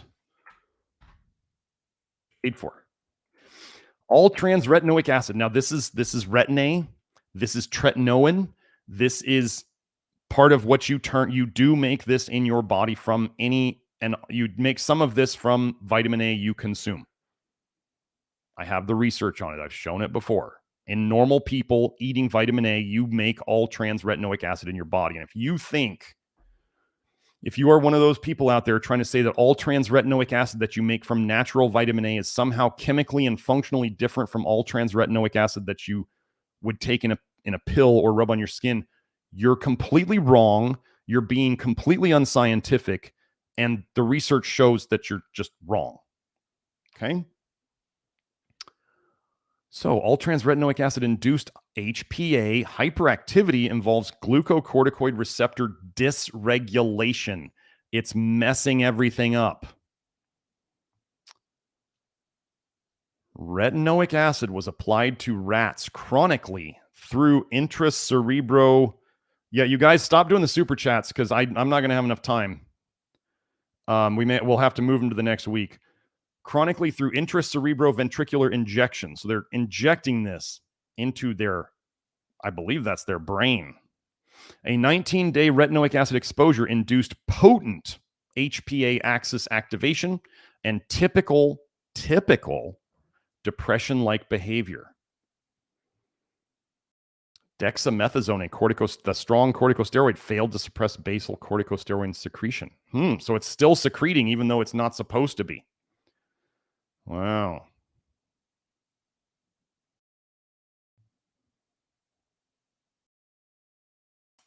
Typical depression-like behavior. Well, let's keep going. Did I put this one in there? Yes, 243. Yeah. So that was all trans-retinoic acid. That was tretinoin.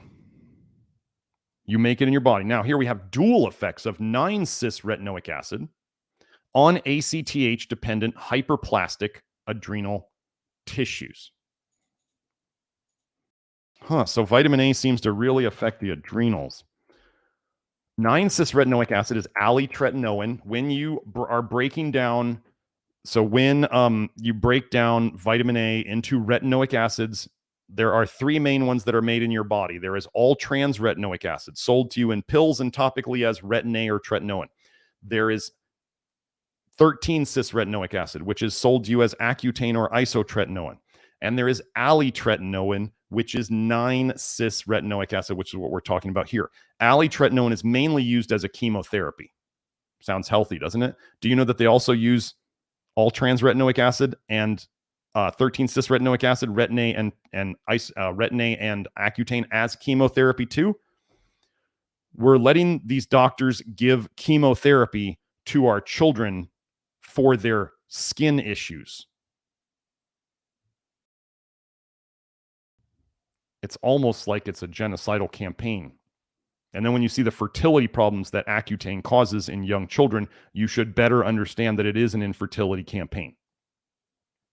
Not all the doctors who are participating understand this, and they just want, these parents of these children to stop bothering them about the acne, and the parents just want the child to feel better, and then they are ruining their children's health. And many people here are Accutane survivors. Don't do it to your children, please. So, what happens when they give alitretinoin chemotherapy? Here, recent clinical trials revealed therapeutic potential of both all trans and 9-cis-retinoic acid in patients with cortisol excess due to a pituitary ACTH secreting adenoma, and indicated that retinoids might also act on the adrenal. They're giving it. So do you understand if it's suppressing? They're giving it to patients with cortisol excess. So what do you think long term it does to cortisol secretion? You think it lowers it in a normal person? Well, we'll go over another paper that shows that too. Let me see. Was there anything else in here? Our findings indicate that the effect of 9-cis-retinoic acid in the presence of ATH is distinct from unchallenged wells and support the hypothesis of a direct adrenal action in patients with Cushing's disease. Cushing's is excess cortisol. So they are saying they can shut down excess cortisol with retinoic acid, various forms of it. So what do you think that does in a normal person? It shuts it down.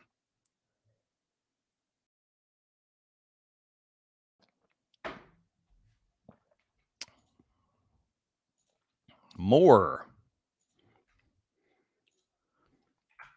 Oh, and we're going to get into this.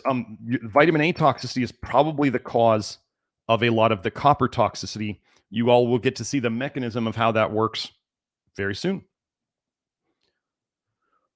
Retinoic acid prevents experimental Cushing syndrome. It prevents hypercortisolism, excess cortisol.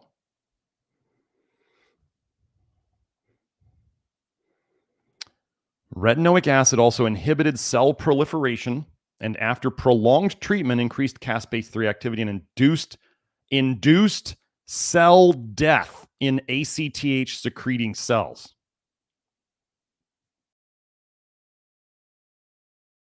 Induced cell death in the cells that tell your adrenals to secrete cortisol. Do you think that could make your cortisol production go down when those cells die?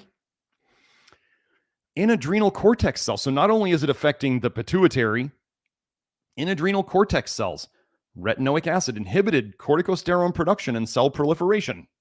That's not good. The anti-proliferative action and the inhibition of ACTH and corticosterone produced by retinoic acid were confirmed in vivo in experimental ACTH secreting tumors in nude mice.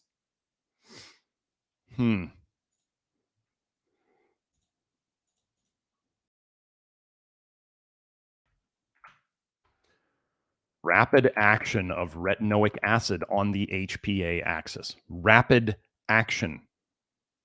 Rapid action is kind of usually an indicator of a toxin, in my opinion. A number of studies. Oh, so are they talking about, which one are they talking about? Do they talk about, is it isotretinoin? Let me see if they talk about any specific one. No. When they say just retinoic acid, they tend to mean all trans retinoic acid.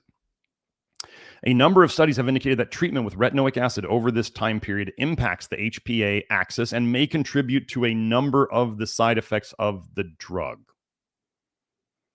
They know it's screwing you up, folks. Key elements, though, in the adrenal gland involved in corticosterone and aldosterone synthesis were altered, in particular with the cytochrome 11b2. This is one of your detox systems, one of your detox pathways. So they were altered, in particular with this detox pathway gene, down-regulated or slowed down in vivo, in the living body and outside of the living body. The rapid 5-hour change in cytochrome 11b2 expression suggested this activation may be direct. Wait, toxicities slow your detox. You see? They just said it. These results highlight the adrenal gland as a target of short-term action of RA. So retinoic acid is targeting, directly destroying the adrenal gland and potentially a trigger component in the mechanisms by which the long-term adverse effects of retinoic acid treatment occur. You are treating yourself with retinoic acid if you are eating a lot of vitamin A. That's just how it is. Okay, so if you guys remember, let me make this smaller so Joe will be happy. Let me see, can I do this? Yes, I can. I can do anything. Oh my gosh. Okay, here we go. So we often see, I see this all the time in people who, oh wait, here we go, this one. I see this in all the time in people who come to me for blood and hair tests, that they have vitamin A toxicity and they have copper toxicity. So let's just say, so we just went over research showing that retinoic acid, the end product of vitamin A metabolism, actually detoxification, directly damages the adrenals. Okay, so what would happen if the adrenals were so damaged that they stopped functioning? What would happen to copper accumulation? I'm going to go over something right now which may suggest that it is vitamin A toxicity that is really accelerating copper toxicity. I see them together all the time. So it's, I used to think chicken or the egg. We're exposed to too much copper. We're eating too much of it. But What if vitamin A toxicity's direct effect on the adrenals, which we just went over, is what is causing people to accumulate more copper than they should? Well, let's go through this. The role of the adrenals in copper deficiency. This is funny because they were trying to show bad things from copper deficiency. So just so you know, when we're getting into the study, they're trying to show that copper deficiency causes problems.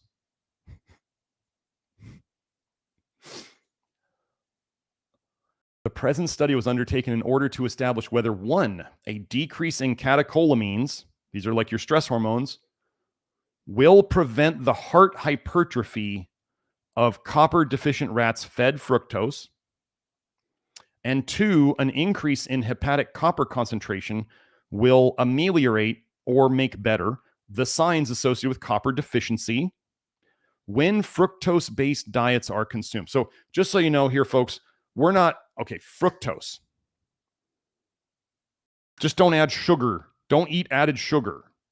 It's simple. Don't eat high fructose corn syrup.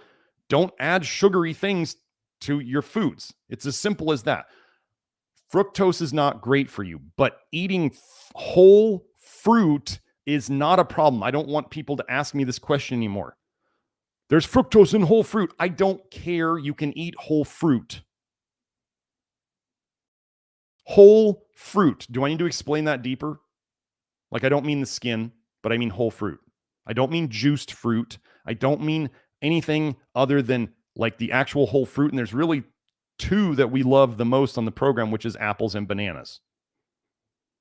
Apples and bananas. Okay? So they think that if they increase the liver copper concentration, it will make the signs associated with copper deficiency when a fructose-based diet is consumed. They'll think it'll make it better. So what did they do? Adrenalectomy. They cut out the adrenals of these animals. Resulted in reduced plasma glucocorticoids. Well, that makes sense. They can't make them. And a threefold increase in hepatic copper concentration. The liver, so these are in copper deficient rats. Copper deficient rats, they cut out their adrenals. Let's imagine we have vitamin A damaging the adrenals, making it so they're not getting the signal and they're not making as much of what they're supposed to make. They just removed, so this is like the furthest option they could do. They just cut out the adrenals. Threefold increase in hepatic copper concentration on the same diet that caused the copper deficiency. Do you understand? So even on the same diet, they're retaining 3 times more copper in their liver. The signs associated with the deficiency were not ameliorated. They were not made better in the rats fed fructose. In addition, the reduction in catecholamine concentration did not protect the copper deficient rats fed fructose against cardiomegaly and mortality. The data support the contention that the severity of copper deficiency in rats fed fructose is not solely dependent on hepatic copper concentration. Changing the liver copper concentration didn't change anything, and or levels of catecholamines.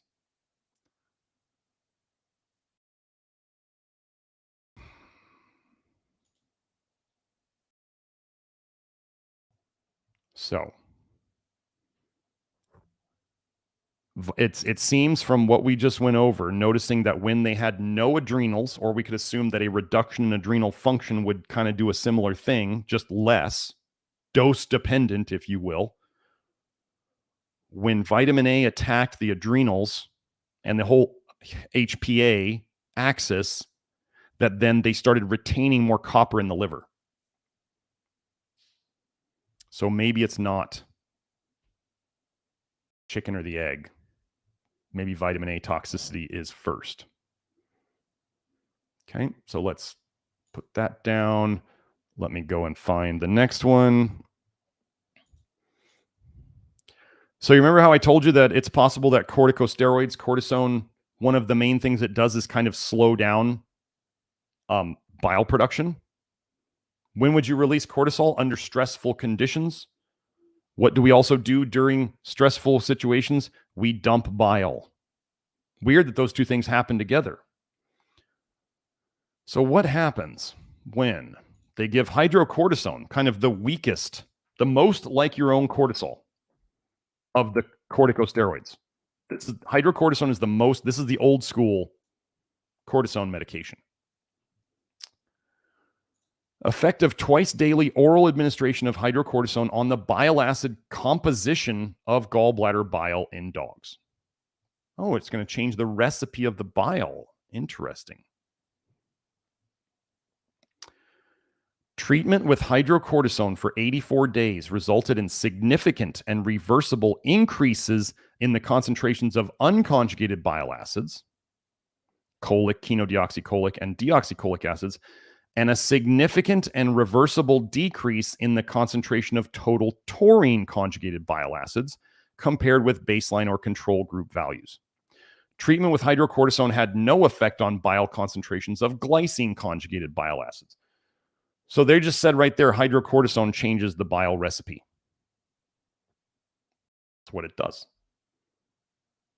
And you get some symptoms that might be relieved, but you also end up getting more symptoms and different symptoms as time goes on. Weird, changing the bile recipe could do all of that. These data suggest that similar bile acid changes could cause major alterations in gallbladder structure. Similar bile acid changes could cause major alterations in gallbladder structure or function over time in hypercortisolemic dogs. Wow, it's like bile affects cortisone and vice versa. So it can be both ways. Don't get me wrong. So one of the things I wanted to go over, one of the things we cover as one of the toxins that is most damaging to the body, a family of toxins, is aldehydes. How do aldehydes play into adrenal fatigue? Aldo-keto reductases 1B and adrenal cortex physiology. So we're just going to kind of give some general stuff here. Aldose reductase, AKR1B proteins, are monomeric enzymes belonging to the aldo-keto reductase superfamily. They perform oxidoreduction, basically oxidizing, of carbonyl groups from a wide variety of substrates such as aliphatic and aromatic aldehydes or ketones. Adrenal activities. So the adrenal activities, the adrenals running. Like think of it as like your car runs, right? Your car can idle and it's putting out toxic exhaust, right? We run, we make toxins. This is why we have detox systems, is because being alive creates waste products. We must get rid of these. So your body has enough jobs to do in getting rid of the toxins you make, that then when you add a bunch on top of it, it gets overloaded. Does this make sense? So the very adrenal activities, the adrenals functioning, generated a large amount of harmful aldehydes from lipid peroxidation and steroidogenesis, making hormones, including 4-hydroxy-nonenal, 4-HNE. We went over this in the ALS presentation. And isocaproaldehydes, or 4-methylpentanal. Notice how they try to hide it from you, AL. They don't call it aldehyde, which can both be reduced by aldose reductase proteins. So the adrenals running, just idling, doing their job makes aldehydes. And then we've got people out there eating aldehydes. You know, they're drinking alcohol, which turns into acetaldehyde. They're eating foods that either contain or produce formaldehyde in the making of them.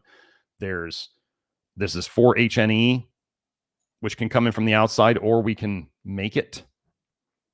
There's malondialdehyde, which comes from PUFAs. So when you eat PUFAs, polyunsaturated fatty acids, the oxidation of them makes malondialdehyde, which is weird that nobody ever talks about malondialdehyde and PUFAs. That's the main problem.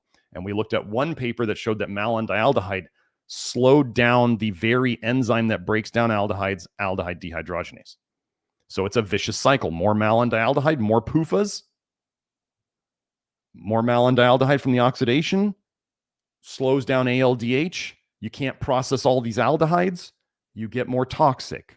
This is why the first thing we must start doing is not put in the things that turn into aldehydes or the toxins in general.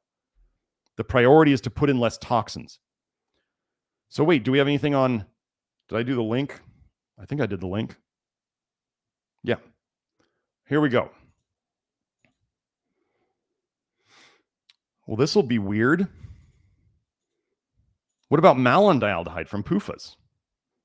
All you fish oil people thinking you need tons of PUFAs for your brain to run right? So remember, polyunsaturated fatty acids oxidize into malondialdehyde. What happens when you oxidize a bunch of this stuff? Elevated serum levels of malondialdehyde and cortisol are associated with major depressive disorder, a case control study. Some of you guys have done these adrenal stress indexes, and you can have high cortisol at one time a day and you can be low at the other time. You can have both of these things going on.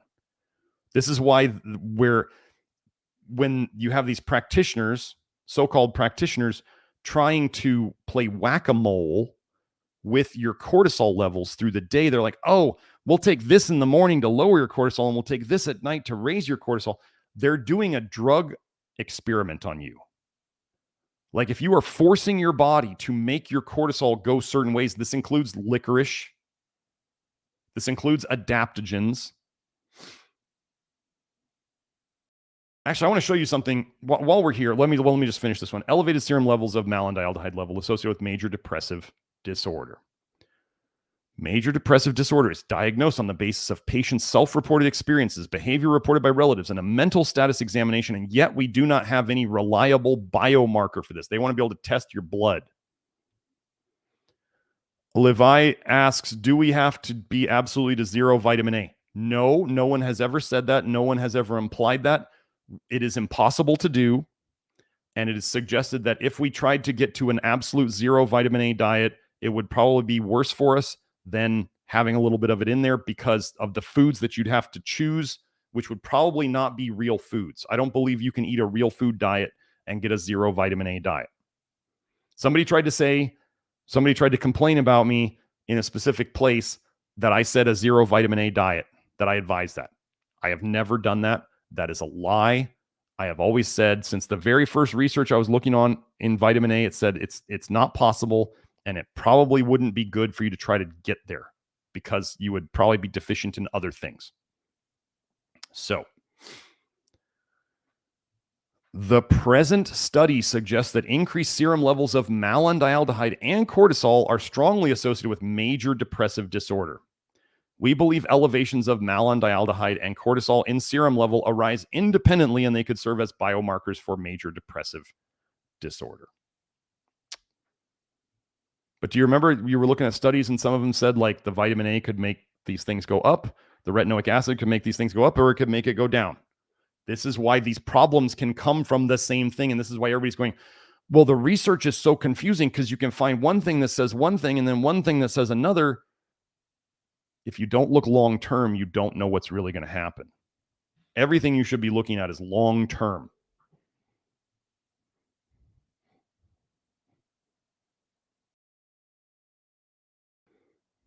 Okay. So we're going to go into some of the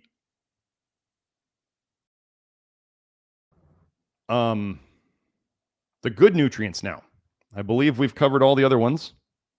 Yes. Zinc acutely and temporarily inhibits adrenal cortisol secretion in humans. Temporarily. A preliminary report. So I'm not going to say that this is bad because we've seen all the stuff on zinc about how it helps many things. I want you to pay attention here. Can you overdo zinc? Yes, you can. I've never said otherwise. You can overdo zinc. I see people do it all the time. It's like people on Twitter who are like, every man needs 50 milligrams of zinc a day. And I'm like, oh. This may be fine for some guys. It may be a disaster for some guys. There was somebody in the Love Your Liver network the other day. They said they were using my liquid zinc, which is made so you could dose it very tiny to 2 milligrams a drop. And he was saying, he said he tried a couple drops and he didn't feel good. Well, what should he do? Doc, it hurts when I do this. then don't do that. Take less zinc or don't take it. This is what I say, because you cannot, if you get symptoms from something that's thought to be good, you're either too toxic for it already, or maybe you don't need that much. But we can't, labs can tell you if you're deficient or excess or good. They cannot tell you what dose is going to get you there. If somebody said, this is another example, how many miles can you get to a gallon in a car? How many miles can you get to a gallon in a car? And the simple question you then ask is, you say, what kind of car? That's critical information. Otherwise, you have no idea. Same thing. How many milligrams of zinc in a day does this person need? Well, you don't get to know that. You can't just look at a piece of paper and go, oh, they get this many, zinc units per milligram. No, it doesn't work that way. You have to test it. That's why we do the blood and hair testing. We're the only people who do it for both zinc and copper. And then you have to take it and see how you do. Okay.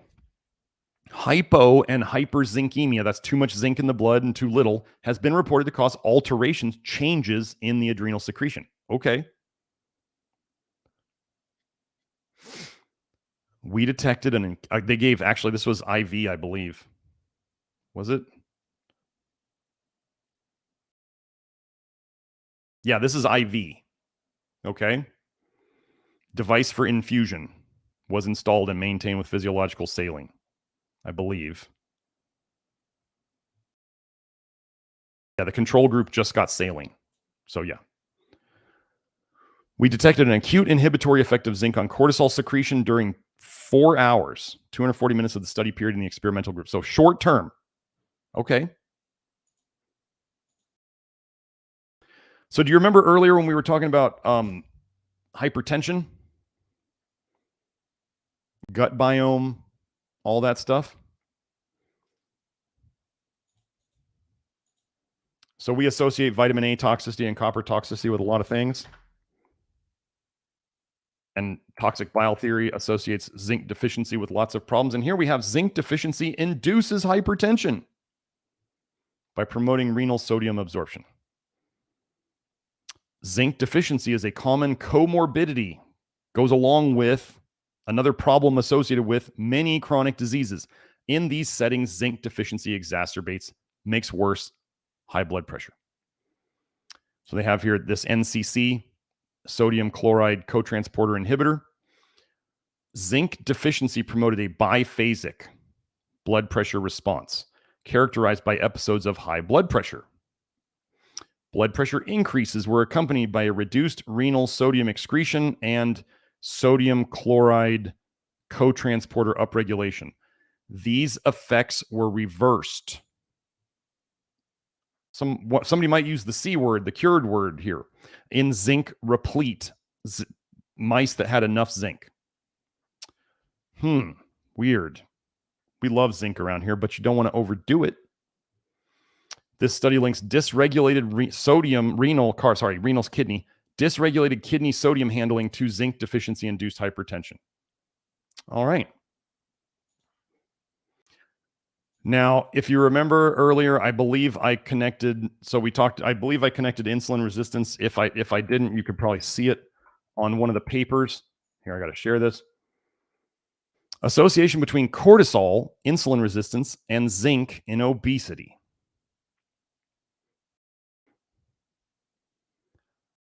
Visceral fat accumulation contributes to increased cortisol synthesis. Wow, that's interesting. Hard belly. So think of visceral fat accumulation as like, it's not the jiggly fat. So think of it as like there's like hard fat and there's jiggly fat. Could somebody have plenty of both? Sure. But visceral fat is the fat between your organs, and it tends to make for a very hard belly versus like the jiggly fat that most people are familiar with. So hard fat or the visceral fat is associated with much greater risk of disease and death. Okay. It's not that extra fat is good for you, but the hard belly fat is much worse than the jiggly fat, the subcutaneous fat. Okay. Now, increased cortisol synthesis. Also, what would fatty liver really be? Fatty liver would be, visceral means within the organs. Fatty liver would be a great example of there's fat in the organ itself. It's not just surrounding it. Okay. Oh, and now the organ meat sellers are selling kidney fat to you in pills.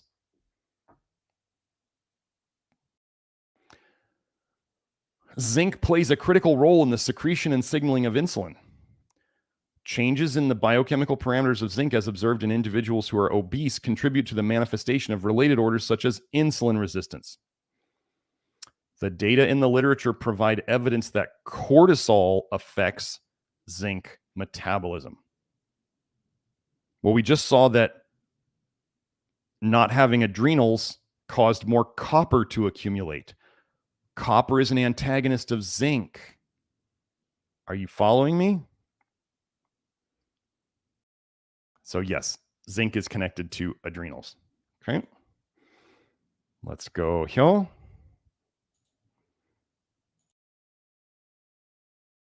Now let's go into magnesium. Magnesium is another mineral we love. If you have not seen my entire live stream on magnesium topical, you should know that we here at Nutrition Detective, we make the absolute best magnesium lotion on the market, twice as strong as just about anything else out there. Really well absorbed. It's not like these other heavy lotions that don't absorb well. It's good stuff. If you guys want to tell everybody how good it is in the comments, you can go right ahead. I love this stuff. 18 different formulations in 20 months to get it right. And now it's out. So anyway, but the topical, I go over all sorts of topical magnesium in my live stream on topical magnesium. Highly suggest checking that out. I consider topical magnesium or magnesium you absorb through your skin to be up to 10 times as effective as pills. Pills are not worth the money you spend on them unless you're using magnesium pills to help you poop. So here we go. Magnesium deficiency causes anxiety and HPA axis dysregulation. Modulation by therapeutic drug treatment. Wait, so we know magnesium deficiency causes this, but what are they going to give? Drugs. Brilliant. Preclinical and some clinical studies suggest a relationship between perturbation or disturbance in magnesium homeostasis and pathological anxiety, although the underlying mechanisms remain largely unknown. How about if the mechanism is you just need magnesium for the system to run right? We don't know the mechanisms. Since there is evidence that magnesium controls the HPA axis, we tested whether enhanced anxiety-like behavior can be reliably elicited by dietary magnesium deficiency and whether magnesium deficiency is associated with altered HPA axis function. Overall, the present findings demonstrate the robustness and validity of the magnesium deficiency model as a mouse model of enhanced anxiety, showing sensitivity to treatment with anxiolytics. These are anxiety drugs like benzos and antidepressants. Why don't they just give them magnesium? Oh, it's because that would not further their less people goals. Oh, I got it. It is further suggested that dysregulations in the HPA axis may contribute to the hyperemotionality in response to dietary-induced hypomagnesemia, lack of magnesium in the blood. So,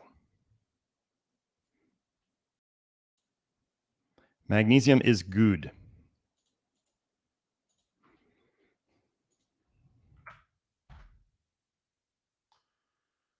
Here's this paper, Magnesium in the Central Nervous System.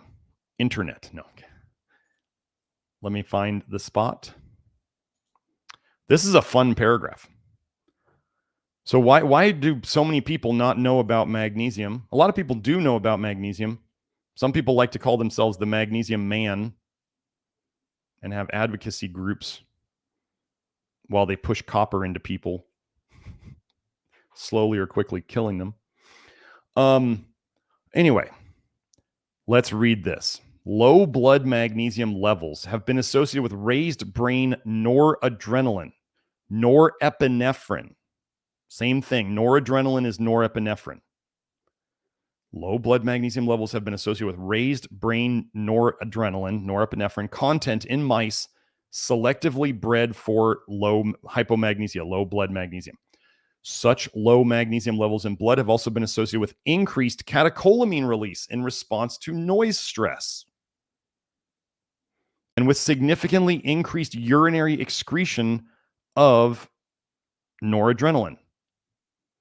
So low blood magnesium will make you jumpier and more easily stressed out.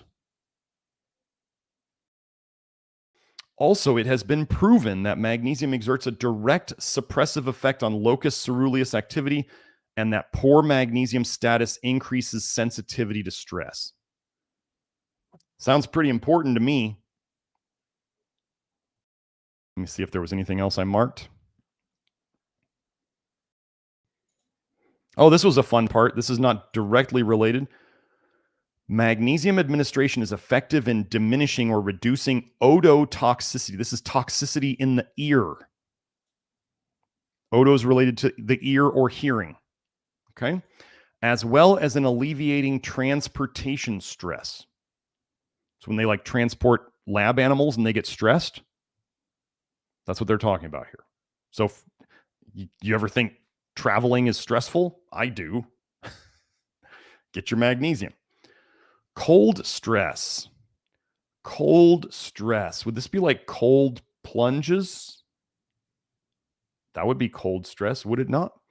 Also induces a decrease in magnesium levels in the cerebrospinal fluid and raises the incidence of clinical manifestations.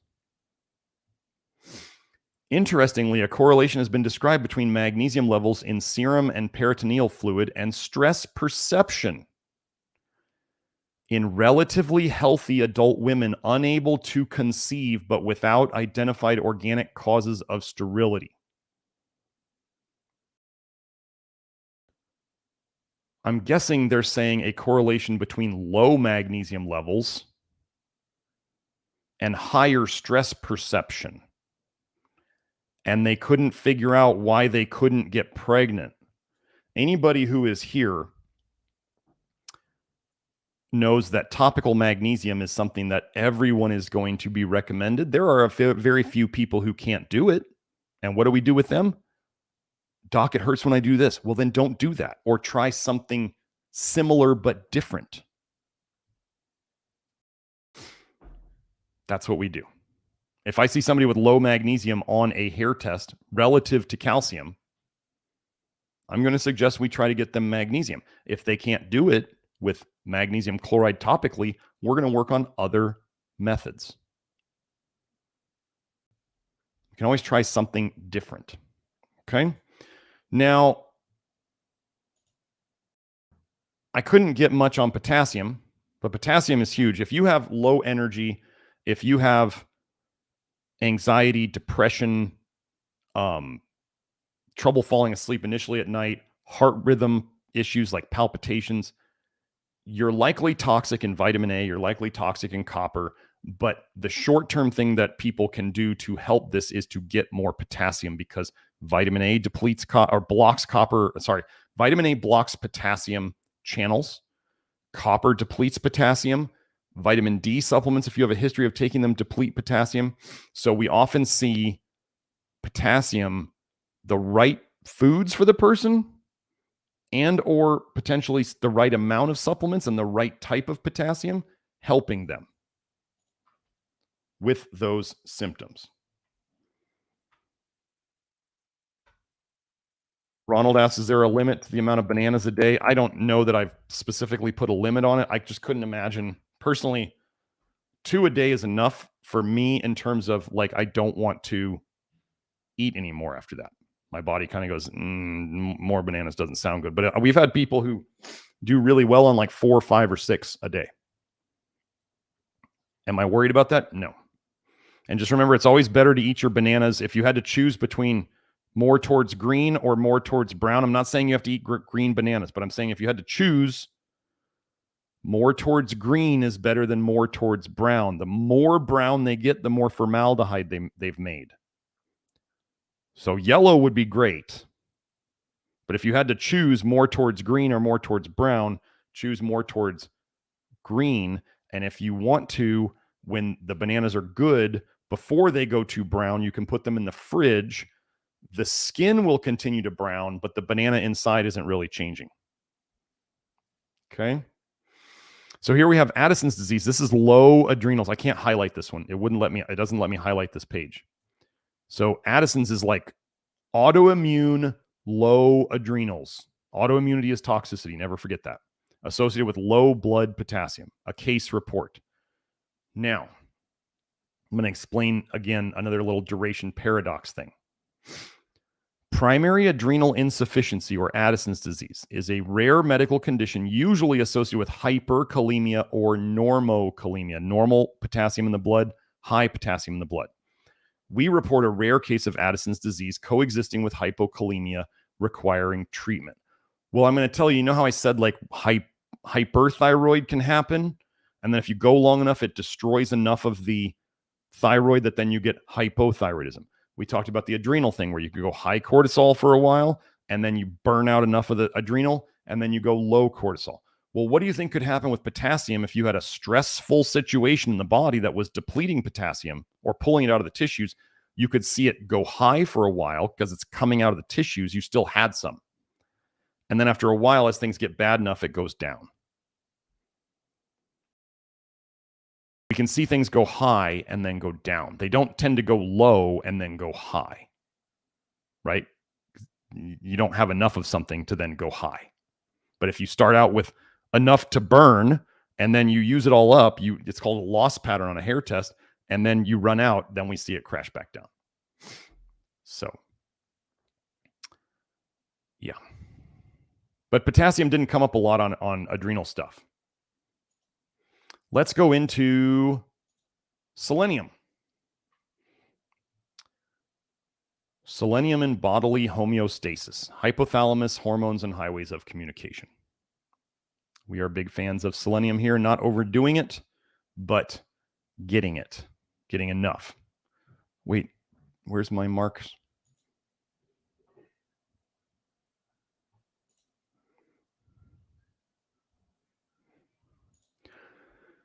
The axes, multiple axes, regulating the thyroid and adrenal glands are the most well characterized in terms of interactions. Am I on the wrong one? Oh, here we go. Sorry, wrong one. There we go. Are the axes regulating the thyroid and adrenal glands are the most well characterized in terms of interactions with selenium. Okay, let's go to the next part. This is going to sound pretty important. Evidence from multiple lines of investigation suggests that selenium plays a role in normalizing the hypothalamus-Pituitary-Adrenal axis under conditions of elevated stress through mechanisms involving the limiting of ACTH secretion from the pituitary and glucocorticoid secretion from the adrenal gland. You just need selenium. How's that? It's an essential nutrient. I don't care about when they say selenium's an antioxidant. I don't care about that. You need selenium.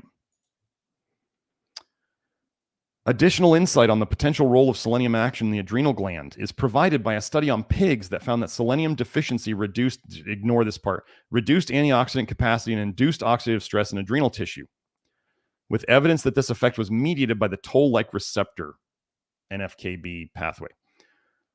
Specifically, investigators found that selenium deficiency was associated with reductions in this, a microRNA that negatively regulates TLR4 expression, suggesting that the observed inflammation might have been caused by the dysregulation of that pathway. Interestingly, this TLR4 overexpression in human adrenal cortical cells inhibited cortisol, and aldosterone production. Selenium may therefore support the HPA axis by facilitating a mechanism of miRNA downregulation of TLR4 to promote adrenal steroidogenesis. Yet another study on mice revealed that selenium deficiency blunted the adrenal response to ACTH, resulting in decreased cortisol secretion. The authors also observed an increase in adrenal isoprostane, which was indicative of oxidative stress, and a decrease in adrenal gland GPS activity, which might have contributed to the blunting of the ACTH response. So you can want all the mechanisms you want. You just need selenium for your adrenals to run right.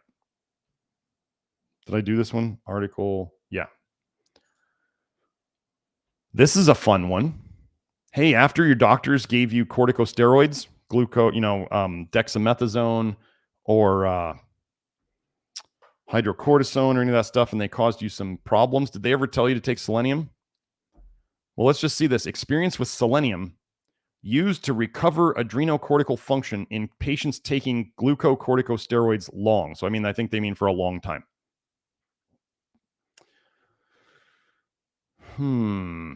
This would seem to be a pretty important study once you hear it. The experience with selenium, 200 micrograms per day, given long, so a while, long term, I believe, to patients with adrenal insufficiency caused by the long-term use of glucocorticosteroids shows that the agent, selenium, is effective in recovering adrenocortical function. Wait, so selenium could fix the damage caused by corticosteroids is what they're saying here? Why aren't doctors telling you about this?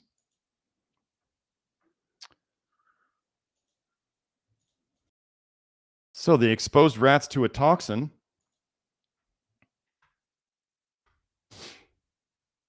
Modulating, controlling effects of selenium in the adrenal medulla of rats exposed to this toxin. The aim of this study was to evaluate the chemopreventive, as in the prevention of chemical toxicity. Yeah, they don't call it chemotherapy. That's giving poisons. This is chemopreventive. This is protecting from poisons. Potential of organoselenium compounds, SE1 and SE2, selenium 1 and selenium 2, in the well-established rat model treated with DMBA. Organic pollutants are the most important environmental factor for the biologic systems. Organic toxins, as they mean carbons and hydrogens and oxygens. DMBA exposure appears to be associated with a number of physiological disease processes. Okay, so this is not very big. Maybe I should make this a little bigger. There we go.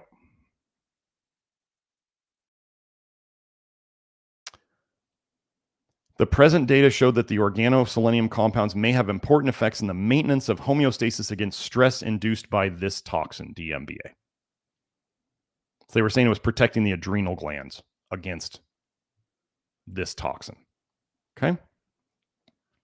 Selenium's important. And here's a fun one again, because we see that insulin resistance and metabolic syndrome, which is those two are basically the same thing. And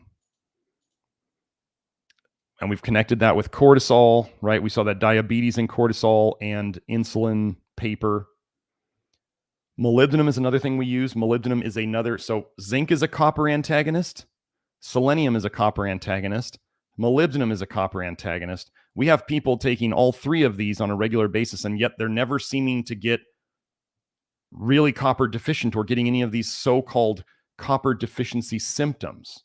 It's really weird with how much anti-copper stuff we do, and yet we're not seeing any of these supposed imaginary urban myth copper deficiency symptoms.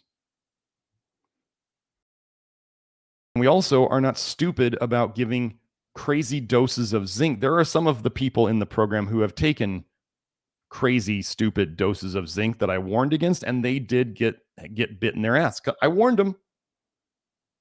Just because, okay, here's something I'm going to say for all of you people out there who love what we're doing. Just because somebody is in the Love Your Liver program does not mean they're doing things right. Just because somebody buys a good product doesn't mean they're going to use the product properly. You ever read Amazon reviews and you're like, you can read it and you know that person like didn't even know where the on switch was and they returned it because they couldn't turn the thing on? Like, there are people, just because people say they're in the program doesn't mean they're doing anything. Doesn't mean they're doing things right either.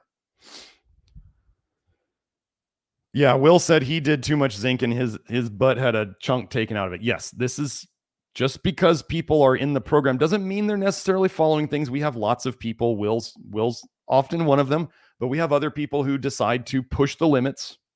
They decide to put the pedal to the metal. I'm usually back there warning them, hey, watch out for that wall. It's right there. If you go too fast, you're probably going to run into it. I've seen it too many times before, and they, just like the child who has to touch the hot stove to burn themselves to realize that the stove is really hot, they do it. I did this. I'm that guy. I am the guy who will take too much of things. How do I know this process so well? Because I'm that guy. I'm a little older, a little wiser now, so I get to warn people, don't do what I did. Kind of like the old grizzled war veteran who gets to tell the new guys, don't do this in war or you'll probably die. You know, I get to tell them, F around and find out. Take too much zinc and it'll bite you in the ass, but come back and find me after it does. So here we go. We did a whole show on diabetes, right? Insulin resistance, metabolic syndrome, I think we did. Anyway, and we went over molybdenum last week on ALS and how molybdenum deficiency looked exactly like ALS, which was really weird. I was amazed at that paper. So here we have the inverse association of plasma molybdenum, which remember is associated with metabolic syndrome, which is insulin resistance, which is the precursor to diabetes. Diabetes has insulin resistance, but the precursor is metabolic syndrome.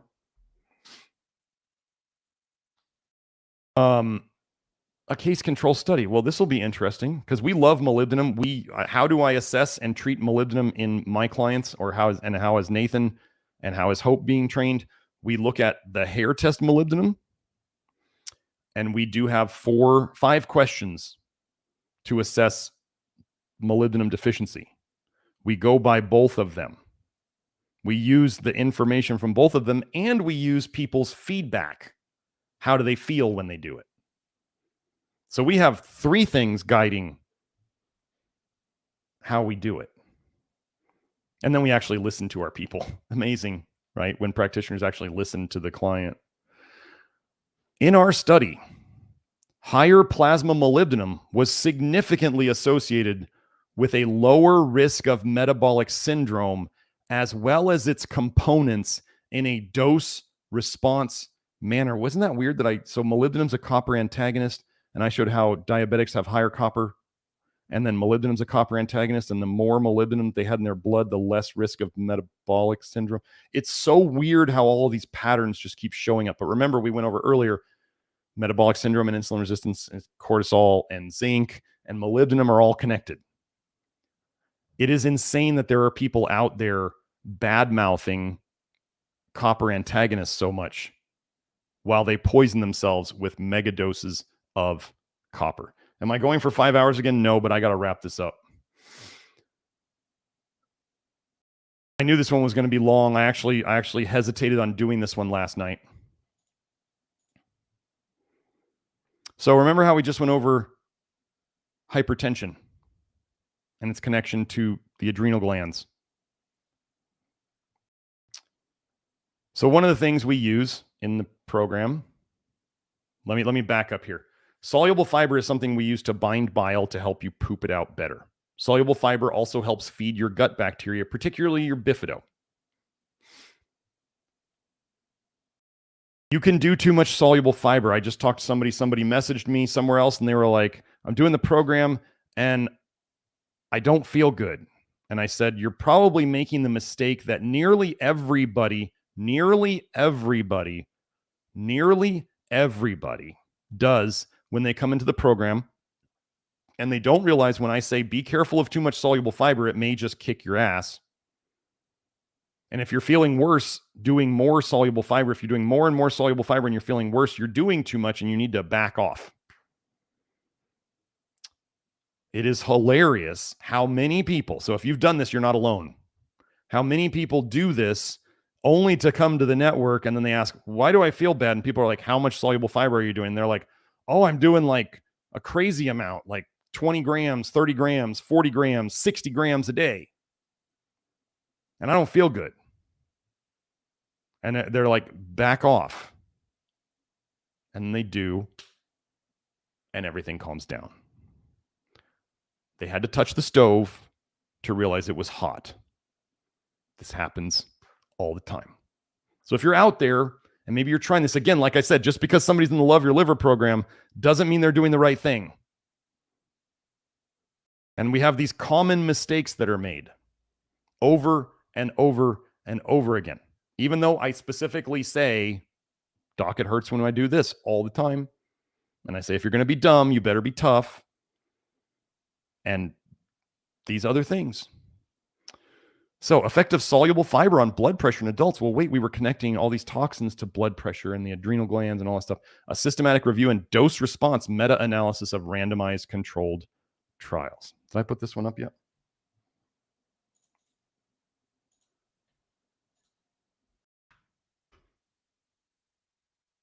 If you know that if you eat more fiber, you get more constipated, don't go and keep pushing more fiber.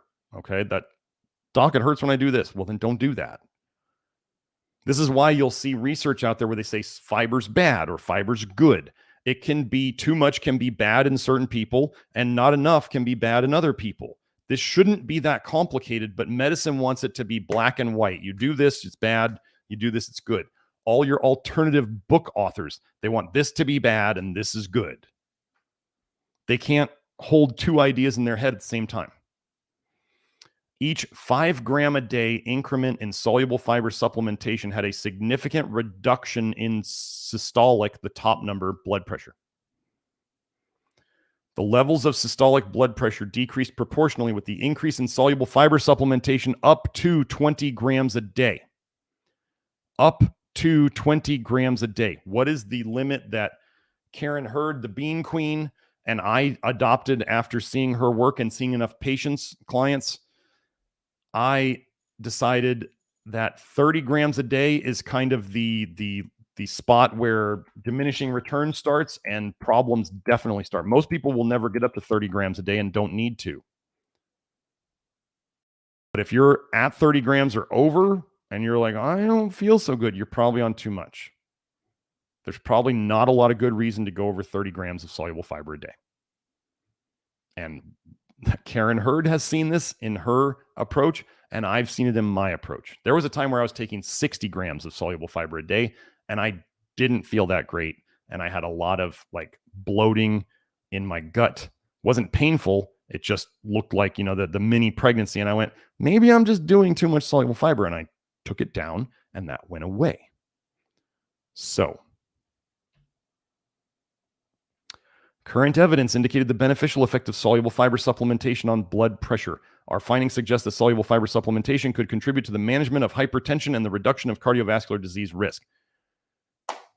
We talked about toxicity. What does soluble fiber soak up, folks? Soaks up bile and all the toxicities in it that we talked about today. So if you pooped out more of these toxins instead of them recycling into your system, and blood pressure could be a problem from all these toxins and bile leaking into your blood, it makes sense. This is how soluble fiber works. It grabs onto bile and it helps you to poop it out. But here's the other thing. I just told you earlier, if you notice that more soluble fiber causes, I'm not going to explain the whole mechanism here, but if more soluble fiber makes you poop less, then don't do it. This is not a simple, like, one-size-fits-all approach. Don't use the word protocol here. We don't do protocols. Protocols are for people with no brain. They just want to be told what to do. We don't do that. We are trying to teach a man how to fish, teach a person how to fish, so that they can then know what to do in terms of their own health and what works for them. That might be totally different than what works for their brother or their mom. Even genetic people, people who have the same genetics as them, generally, they may do totally different things because of different things that happened in their past. So let me get to the super chat so we can get done. But that's what I got. That is what I got. Your adrenal problems are caused by your toxicities, your deficiencies, And those things are causing toxic bile to leak into your bloodstream.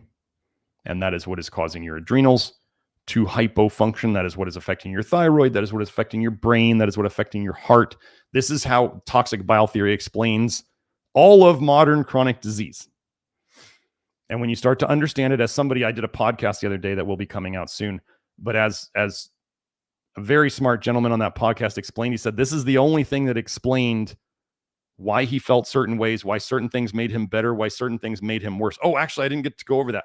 I wanted, since we're on adrenals today, let me do this.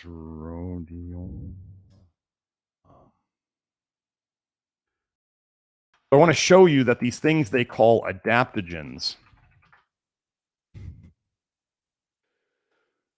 are not doing necessarily great things. Herbs force your body to do something. So, Joe, let me go on this one.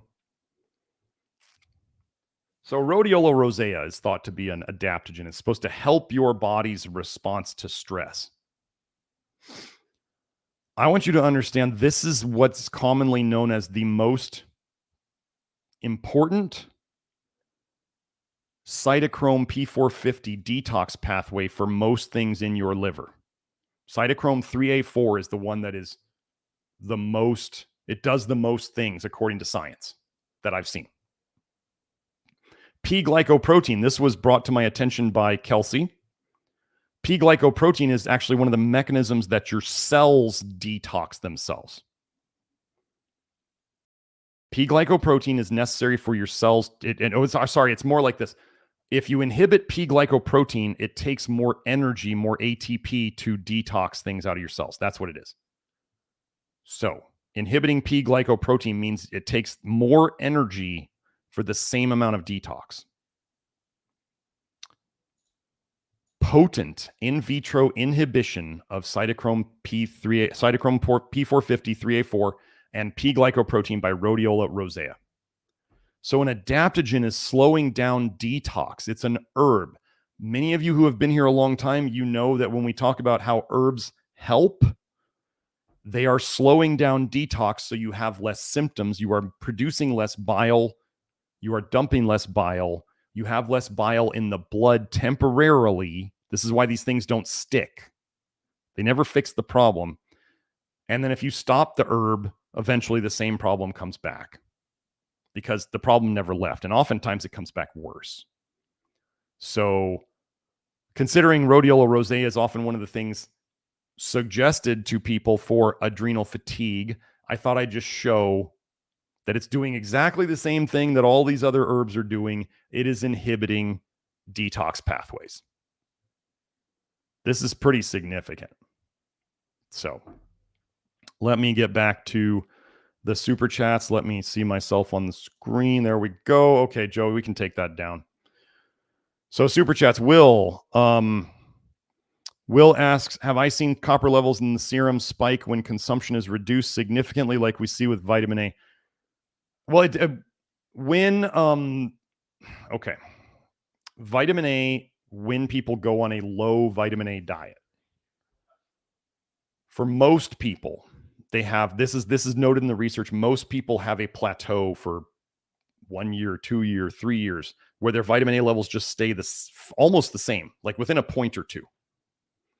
People get disappointed when this happens because they're like, what am I doing wrong? And I'm like, no, this is normal. This has been described in the research for decades. Some people have a little increase. This is usually in the people who are on the lower side of vitamin A levels, not low, but the lower of the vitamin A toxicity in the blood, which again, vitamin A toxicity in the blood, serum retinol doesn't tell us how much is in the liver. You know that, Will. But if it goes up a little bit, that's probably an increase in bile production. So you're making more bile. You're still leaking the same amount. It's got vitamin A in it. We see more bile with the vitamin A in it come into the blood. This is part of the process. It's hard we can't fix the leaks right away. You can't just plug all the leaks right away. The leaks have to fix themselves. And you're going to be dumping bile every day. The bile is what ate away the holes. So then we see the holes are still going to be there for a while. We do see in the beginning sometimes as well, one of the things that happens is as we give zinc, especially as we give zinc, or people try to increase their zinc intake. That kicks copper out of the liver, kicks vitamin A out of the liver too. Then that goes into the bile. That's how the liver's trying to get rid of it. And then if you're leaking bile into the blood, which we all are if you've got health problems, then you can see those numbers rise. So it's usually we see, it's more common to see vitamin A and ferritin go up and down together. Copper is kind of, I don't know that I've seen a pattern of it going up and down with. Now, vitamin A and copper don't seem to be like attached so much. Can it happen? Sure, absolutely. Yeah, I just had somebody the other day, their copper came, their copper went up a little bit, and this was their second test, and their vitamin A, and their vitamin A went down, and their zinc went. No, their vitamin A stayed stable. Let me back up. Their vitamin A stayed all like 1 point difference over 6 months. It didn't change. Their ferritin came down a little bit, but that was most likely because of their blood donation that they did. And then their copper on the blood test went up a little bit, just a couple points, and their zinc went down. But then when we looked at their hair test, their copper on the hair test came down by like more than 50%. They were like high. They were like 5.8, and they came down to a 2.1. And their zinc went down just a little bit on the hair test. So it was a good move overall. And this woman had a pretty high vitamin A. For a woman, she was at about a 50, and that's high. For women in general, in the 50s or above is quite high. It is good. It means they're making bile, but it means that they're quite high. So, but no, I don't see when consumption is reduced, I don't necessarily see more of a copper spike. The big copper spikes tend to come from like if people are taking more zinc than they need to. So Dylan Black, why do people casually say copper is essential for certain things like metabolism and hair pigment? Can you induce a deficiency? We have not been able to induce. I have a gentleman, his copper. So normally, I don't remember what the standard copper levels are for LabCorp. Maybe I could go check. But for anybody who knows, like I normally want people below a 90 on copper. I have a gentleman with a 45, which is straight into copper, supposed copper deficiency, and he doesn't have any problems. Hope, who was here, the testimonial, she said she had one test where her copper was 12. We just don't see these copper deficiency symptoms that everybody says are going to show up. We don't see them showing up. We should have people falling apart, according to all the copper lover people.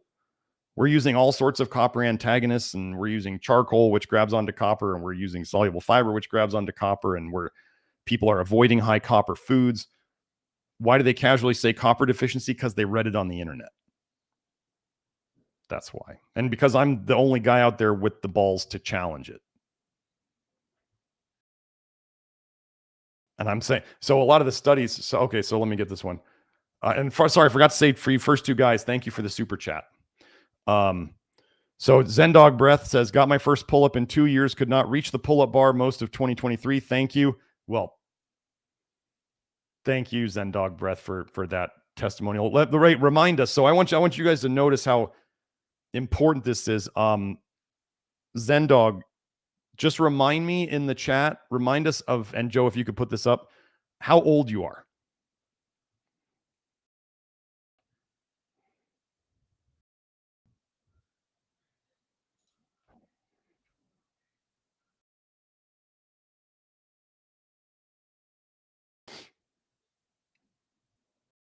I am ageist. Yes, I'm totally ageist. No, at 60. I mean, so Joe, Zendog is 63.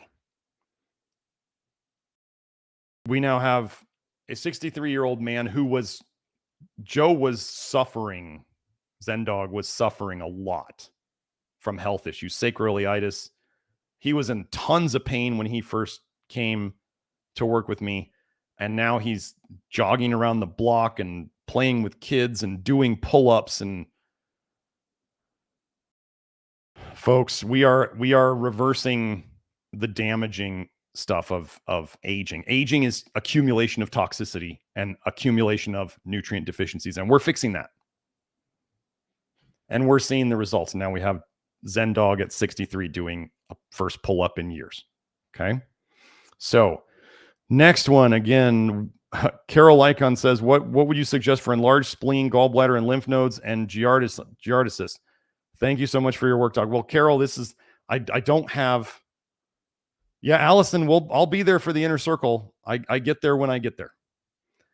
I never know how long each of these episodes are going to last.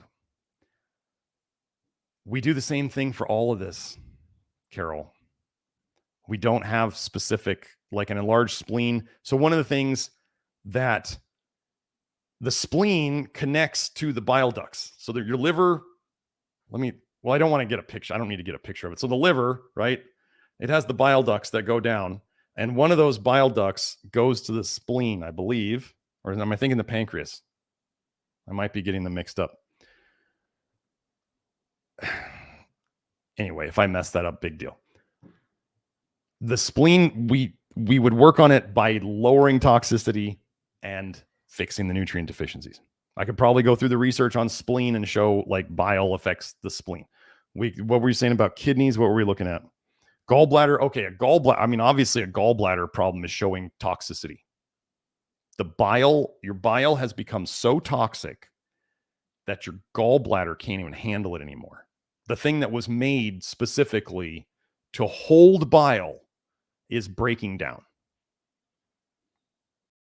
And then lymph nodes. Now, there is something that you can use for lymph nodes. It may help, it may not, but it is a homeopathic called lymphomyosot. That's all one word. Lymphmyosot. I have used that with clients to help with lymph nodes. But the thing you must remember, so there's pills that you can do. We do sell them in our VIP store, but the only people who get access to our VIP store are members of the Love Your Liver program. So if you wanted to buy that, you can go search around the internet for it, see if you can find it. But if you wanted to get it through us, you got to be a member of the Love Your Liver program, and then you get access to our VIP store, where we have some things that we don't have on our normal store. But that is, you just follow the instructions on the label, one tablet dissolved in the mouth, or you can swallow it like a pill 3 times a day. So that's specifically to help the lymph nodes, but you got to remember the lymph is the sewer system of the blood. So the waste of the blood is sucked out, is filtered out to go into the lymph nodes. So if you are having lymph node enlargements, it means your sewer system is so full of nasty stuff that it's backing up. So by reducing the overall toxins that come into the system, you won't pull as much into the lymph nodes, and then the lymph nodes can slowly clear themselves out. Your liver is going to clear itself out. It's the same stuff. So we do the same things. That lymphomyosot's the only little tweak that you might do, but there is no, I don't have like magic approaches for each condition. It's simply reducing the toxicity and correcting the deficiencies, and then learning how not to aggravate things to dump more bile. David, so we're moving on net, but I hope that helps, Carol. David gave us just a super chat donation. Thank you, David. Well, no, here it is. Here's this question. Are there negative impacts from too much magnesium? Mine has been high for 10 years without supplementation or baths. Testing blood, serum, plasma, hair, any possible genetic causes. So are there negative impacts from too much magnesium? Well, here's the idea. You can get, this is one of those weird situations. So this is atypical. I could say weird, but I'll try to be, politically correct. I'll just say atypical. So it's not normal. Okay. High magnesium on all the tests you've done. Now, so you didn't mention if you're supplementing or not during any of those times. So that makes it tough. Could it be a loss pattern? Like you're losing too much magnesium due to other things happening or some sort of genetic thing that I don't know about? It's possible, but it wouldn't make sense that it would go on for 10 years. Like if you were losing it, you'd lose enough that you'd then go into low levels. So something is out of the ordinary. One of the key things we can do here would be, let's say you decided to try some magnesium and you felt, well, so if we were seeing it high, blood, hair, pee, urine, whatever you want to call it, if we saw it high everywhere, and then you tried, let's say you tried a bunch of different magnesium supplement pills and you tried topical magnesium and you're like, every time I take magnesium, I feel bad. So we go, okay, so you're showing with it high everywhere. And when you take it, you feel bad. So if you had some sort of, I don't want to say it's toxicity, but if you had an excess for whatever reason, let's say your body hardly needs any magnesium to keep its levels up. Let's say you're just one of these blessed people where you don't need a lot and you're running high most of the time and you take more magnesium and you feel worse, then we would go, okay, you're probably just like super efficient with the magnesium you get from food. Okay, so then we go, you probably don't. This is something I would like figure out in the office hours where I get to talk to people week after week and we can try things and then we can go, well, let's do this or let's not do that. Let's try it out and see. But what happens if we saw that like these are always high, but you're like, well, I put on topical magnesium and I feel amazing. I sleep better.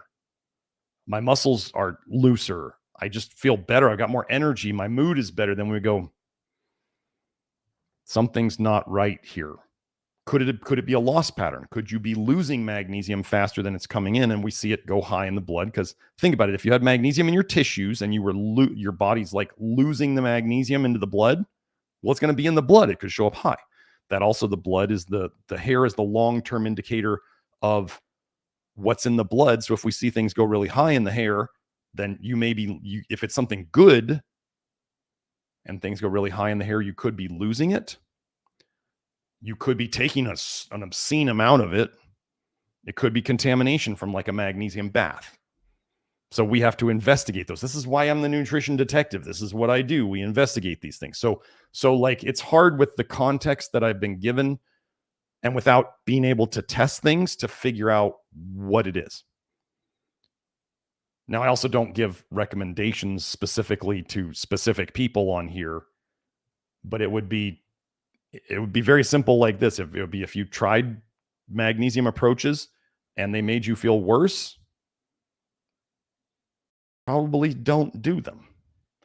If you've tried some magnesium approaches and maybe one or more of them has you feeling better, it's a weird situation, but we know you need magnesium, so why not try to find the smallest amount, the minimal effective dose, try to find the smallest amount and the best type of magnesium that works the most for you. That's what it would be. So, okay. SwiftView Marcus, chest pain plus high RHR post COVID-19, cycling zinc and magnesium advice. I don't cycle things. I'm not gonna okay, so what happens post COOF? What is COOF? I've been over this before, but it's a massive bile dump into the system, triggered by whatever. You might want to watch my EMF episode about how EMF can trigger bile dumps and how, there's even papers out in the research world saying that where they were introducing 5G, that's where the COOF started showing up first. Weird that they might be inducing the very problem that then they used to, do the down locks and the masks and all that stuff. It's almost like it was a plan. And then there's the whole idea of if a lot of it was just a giant psyop and a lot of it wasn't actually even happening, that we were just shown stuff. I don't know. I wasn't everywhere at one time evaluating it, and I don't believe either side on either of the mainstream sides, the mainstream alternative or the mainstream conventional. I don't believe any of them. They're all taking whatever they get and blowing it out of proportion. Anyway, COOF is a massive bile dump. Think of it as a flood. So the flood came through of bile, and that's why you felt terrible during the bile dump, which we call COOF. And it was different. There was something different about it. Everybody who had it was like, this was not a normal cold or flu. I had it. It was not normal. So, but it was a bile dump, and I survived it. So that flood, so think of a flood. While the rain is happening and the water's building up and it's causing like flash floods and it's causing damage. But during the rain, during the immediate time is when you are most likely to, let's say, have a fatal accident or be killed by the flooding. So the rain stops eventually. Right? We all got over it. What are you left with after that? You are left with the damage from all that toxic bile eating away at everything. Did you guys ever see, did I ever show you the study on retinoic acid and myocarditis? So like, let's just say that there was a lot of retinoic acid in bile. Let me go do this quick search.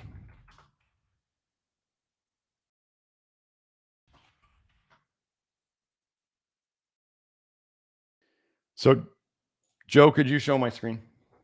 So let's say they talked about a lot of myocarditis. Are we showing it now? I can't. Let me look at. Yeah, I'm going to guess you're showing it, Joe. All transretinoic induced isolated myocarditis, reversible symptomatic myocarditis induced by all transretinoic acid. 2 cases of isolated symptomatic myocarditis induced by all transretinoic acid. A rare case of all transretinoic acid induced myocarditis.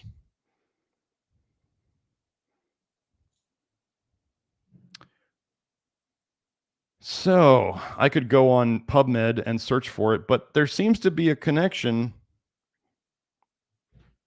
Oh, what do they give in promyelocytic leukemia? They give retinoic acid.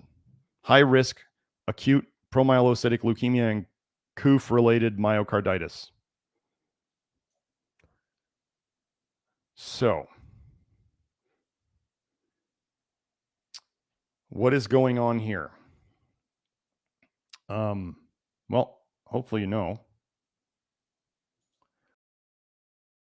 Retinoic acid is a chemical peel. It eats away at cells. So if you dumped a bunch of toxic bile, which eats away at things itself, and there was a bunch of retinoic acid in that, that is the flood, and then it leaves the flood damage. Do I have specific things to, like, again, just like with Carol's question, we don't have specific protocols for post-COOF or spleen stuff or gallbladder stuff or lymph nodes. We do the same things. That's how we do things. That's how we get people better. I mean, everybody wants me to have a magical solution to their problem. That's what we were taught this. You have to remember what conventional medicine taught us is they're like, super important to know your diagnosis. And so then you can give the right medicines and give the right treatments. And I'm just like, this was actually a thought process that I had in my early health days. I'm like, there has to be something connecting all of this. It has to all be connected somehow. And that's where we all got suckered into, oh, it's all heavy metals. Oh, it's all candida. Oh, it's all carbs. We all got suckered into this like mindset of it's got to be one thing. And we all did this. We all glommed onto one thing for a while. And then we realized maybe it's not that. And then we tried to find the next thing. And then we tried to find the next thing. Now I think God put me on this path and he brought things to my attention that I paid attention to. And then I noticed and I put them all together in this toxic bile theory, thanks to Grant Genereux and his work on vitamin A toxicity, which then led me to Anthony Mawson, which led me to the idea of retinoic acid spilling into the blood as causing a lot of these problems.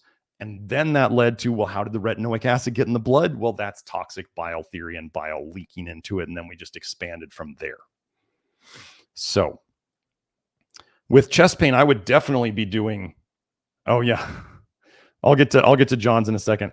With chest pain, I would definitely be doing topical magnesium. If it were me, I'd be doing topical magnesium on my chest and my back probably every day, maybe twice a day. I would definitely be joining the Love Your Liver program and reading the potassium articles and working on potassium. Whenever there's heart stuff, I tend to think potassium. I would definitely, let me go find the other one. Let's do,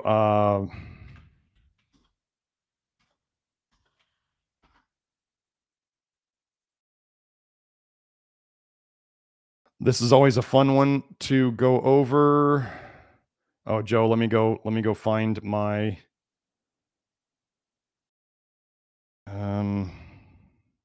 there it is. I got to share my screen again. I stopped sharing. Let's go tab. Let's go. There it is. So I would definitely be reducing vitamin A.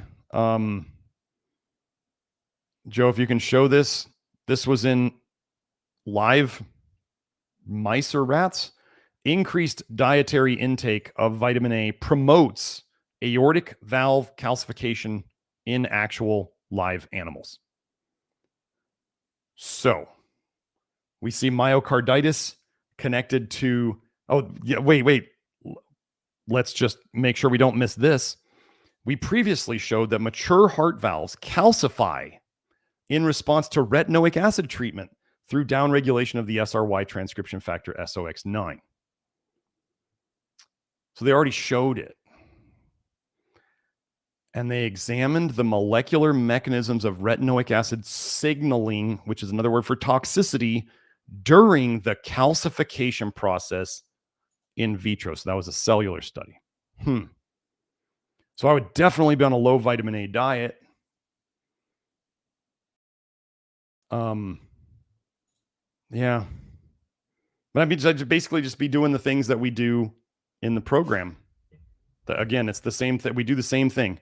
The zinc, I mean, I only use zinc picolinate. If you're using another type, I can't speak to that. Magnesium, if you haven't watched the topical magnesium video here on my live streams, I would definitely watch that. We talk about selenium all the time. We talk about molybdenum all the time. We talk about potassium all the time. We talk about soluble fiber all the time, activated charcoal. You could even do activated charcoal poultices or activated charcoal mixed with lotion on your chest. Try to suck whatever's in there bothering your chest pain right out. You can try it. So, and the RH argument, resting heart rate. Yeah, that's probably, like we were just talking about, the same things that can tend to make high blood pressure could tend to make a higher resting heart rate, like too many stress hormones going on. And we went over adrenal stuff and all that today. So John Dickinson sent in the toxic bile theory rules. Recycling biotoxins sucks. Yes. Or sucks. That's how he put it. Okay. Oh, do I have to share that link? Sorry, I didn't share the link here. Let me do this. Here is, I'm not doing a 5-hour live stream, Zen Dog. No, I'm going to be done. Man. I'm making these too long. Anyway. So that's the increased dietary intake of that. And then I didn't show you the retinoic acid. If you want to search retinoic acid and myocarditis, here, let me do this it'll be a little better on PubMed. Do this. Let's go here and let's go retinoic myocarditis.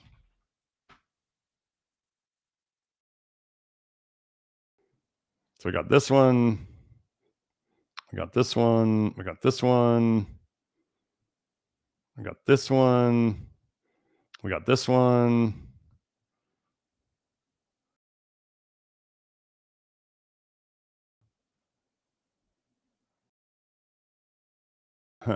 Autoimmune myocarditis. Retinoic acid causes myocarditis. Autoimmune myocarditis. Autoimmunity is toxicity, folks. Here, I'll just put this search in the chat if you want. Oh, they're saying you can only fit in so many keywords. Yeah. Well, I always over-deliver. Perimyocarditis. So we just keep going. Yeah. So anyway, there's that one. Okay. Hold on. Let me get here. There we are. Okay. So, one more super chat. Doc, what do you know about post-finasteride syndrome? Finasteride inhibits 5-beta reductase needed for bile. Could this be related, similar to post-Accutane? Absolutely. Well, here, let's do this.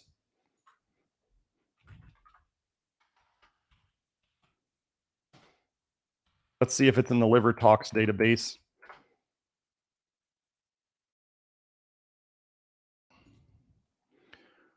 So we got finasteride on the liver tox database. This is kind of an apologetic site for medication. So sometimes they give you good ideas about how much liver injury. When you hear the word liver injury, that means cholestasis. Okay. So here's finasteride, 5-alpha reductase, not 5-beta, but it's 5-alpha reductase inhibitor. It's inhibiting your testosterone pathways, men.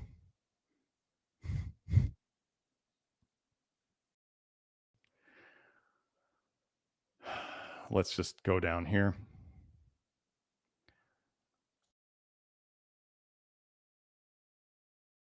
So, no. So they're going to say, no, it doesn't. Well, we'll go search. Finasteride is an azosteroid and is extensively metabolized in the liver via the cytochrome P4. Hey, there's cytochrome P3A4. And a relatively toxic intermediate might cause the mild serum enzyme elevations that can occur with the therapy. They know it has a relatively toxic intermediate, but they're like, it's probably not a problem.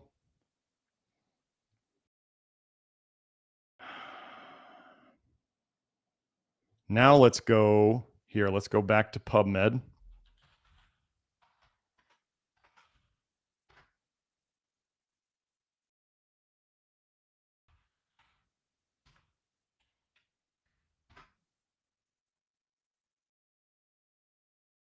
Oh, God. Biotransformation is when something is supposedly detox, but it becomes something more toxic. So the in vitro cellular study, biotransformation of finasteride in rat hepatic microsomes. It's being made into something more toxic. Oh, dual 5-alpha reductase inhibition, which is what it does, promotes liver fat accumulation in man.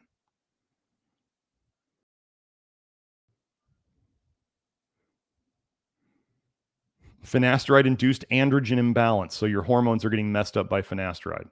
Liver disorders.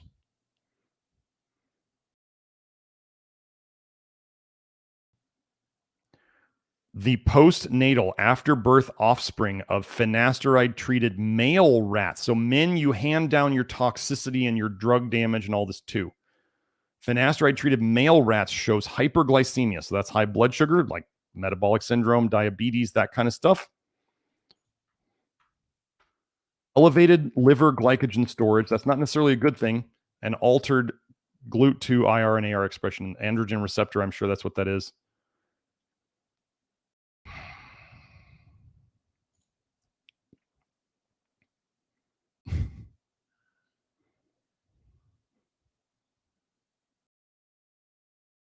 I love this. Look at this. So they're looking at this, right? Finasteride, a long-term follow-up in the treatment of recurrent hematuria. That's blood in the urine associated with benign prostatic hyperplasia. But then let me find the part I saw in the preview. Patients with malignancy, so they got cancer, severe liver or kidney problems, and blood disorders were excluded. Talk about like trying to grade your own paper. Like, we're going to leave out all the people who are really too damaged. They're too damaged. This is really not going to end well for them. It's like, okay, so there are some studies on fiber. This is why you could tell that they were really trying to push the fiber thing for a while. I like I said, fiber can be good or bad depending upon your situation with your cholestasis. But they were saying when they had people, you know how they got all those fiber studies that said fiber is always wonderful. Well, I started looking into them, and they would say that they excluded the people who tried the fiber and they didn't feel good. They took out all the people who didn't feel good on fiber, so then they could say all these people had wonderful results on fiber. I'm not going to ignore that. I tell people, like, if you try soluble fiber and you feel worse, then do less. And if you feel good on it and you poop better and you feel good, keep doing it and consider trying more. It can be both.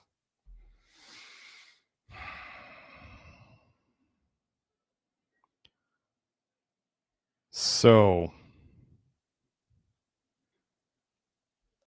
I mean, I don't have a mechanism. It causes liver injury. It's causing liver damage, and it's messing up hormones. So what do? We just fix the liver. We love our liver. That's how we fix it. So 5-alpha reductase type 1 deficiency or inhibition predisposes to insulin resistance, fatty liver, and liver fibrosis. That's basically getting towards cirrhosis. So we're talking about cirrhosis, fatty liver, insulin resistance. That's all liver. That's all liver. I don't know what to say. We fix the liver injury. That's what we do. That's your best hope. So it's when people get in, the 5-alpha reductase and the 5-beta reductase, and they get into they start digging into the weeds because they want to try to find like the magic bullet to fix the problem. There is no magic bullet. Magic bullet is pharmaceutical thinking. We are more holistic. I don't like that word, the way it's come about, but we are much more holistic in our approach than simply trying to find a magic bullet to just make it all go away, because it doesn't work. That's a pharmaceutical effect. Okay.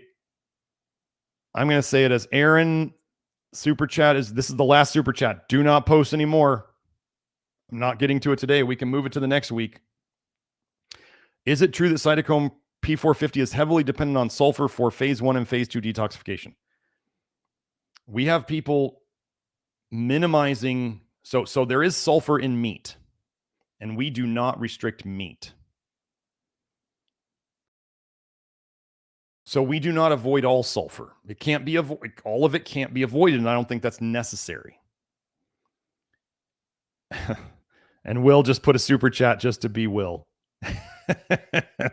Thanks, Will.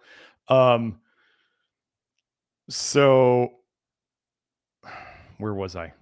I lost my train of thought with that. Okay. Do we probably need some sulfur? Yes. Do I think that we can get plenty of sulfur from food in the form of muscle meat? Yes. Do I think that we have been gaslighted and misled and psyoped into thinking that more sulfur speeds up detoxification even more? Absolutely. Sulfur, there's a reason why people like egg white farts are like the worst smelling farts, because egg whites are full of sulfur. There's a reason why people get such worse feelings or hangovers when they drink wine. It's because we add sulfites. There's a reason why the worst health episode I ever had in my life was when I was overdosing methyl sulfonyl as in MSM. Sulfur is not, there's a reason why brimstone in the smell of sulfur and brimstone in the Bible is associated with Satan and hell. There's a reason why when you cook cabbage, it stinks. There's a reason why when we smell garlic and onions on people's breath, we think it stinks. They're detoxing it. They don't want it. So we can't avoid it. And there's no such this is another thing. There's no such thing as a sulfur deficiency. Some people will talk about sulfation.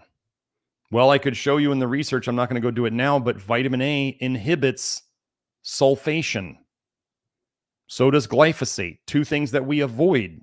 So we avoid messing with the sulfation pathways, which is another thing. Like there's taurination, you can put glycine, taurine, sulfates on bile acids. Conjugating them. But Vitamin A and glyphosate, as an example, two toxins, inhibit sulfation.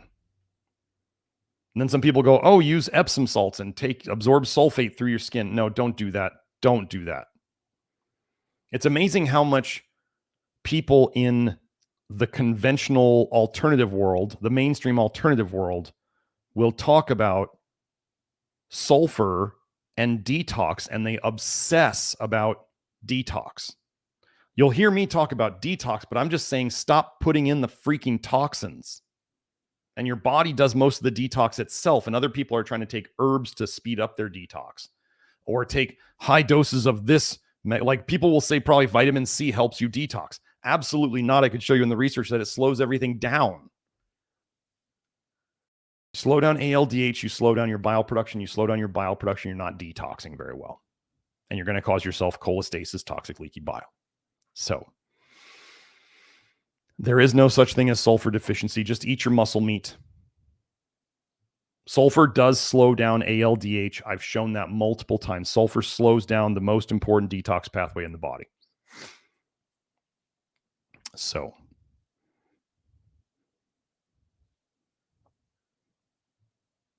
that's what I got. Okay, I got to get to the inner circle. So again, folks, if you want to find more from me, all the links are down in the bottom information. nutritiondetective.com is the main website. Love Your Liver is at members.nutritiondetective.com, the Nutrition Detective Network.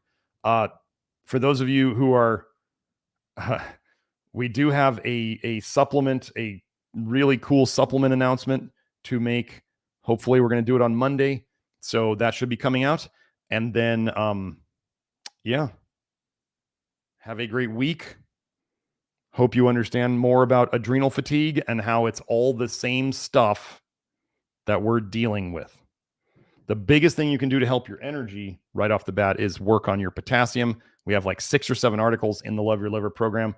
If you decide to go whole hog on potassium and you cause yourself problems, well, you obviously didn't read my articles and you did that to yourself. Just because I say a magic word like potassium doesn't mean you should go overdose yourself on it, okay? So you are welcome, Marisa. Hope you all enjoyed it. Let me find my page so I can get out of here. Okay, so y'all have a great weekend. I will talk to you later. Bye now.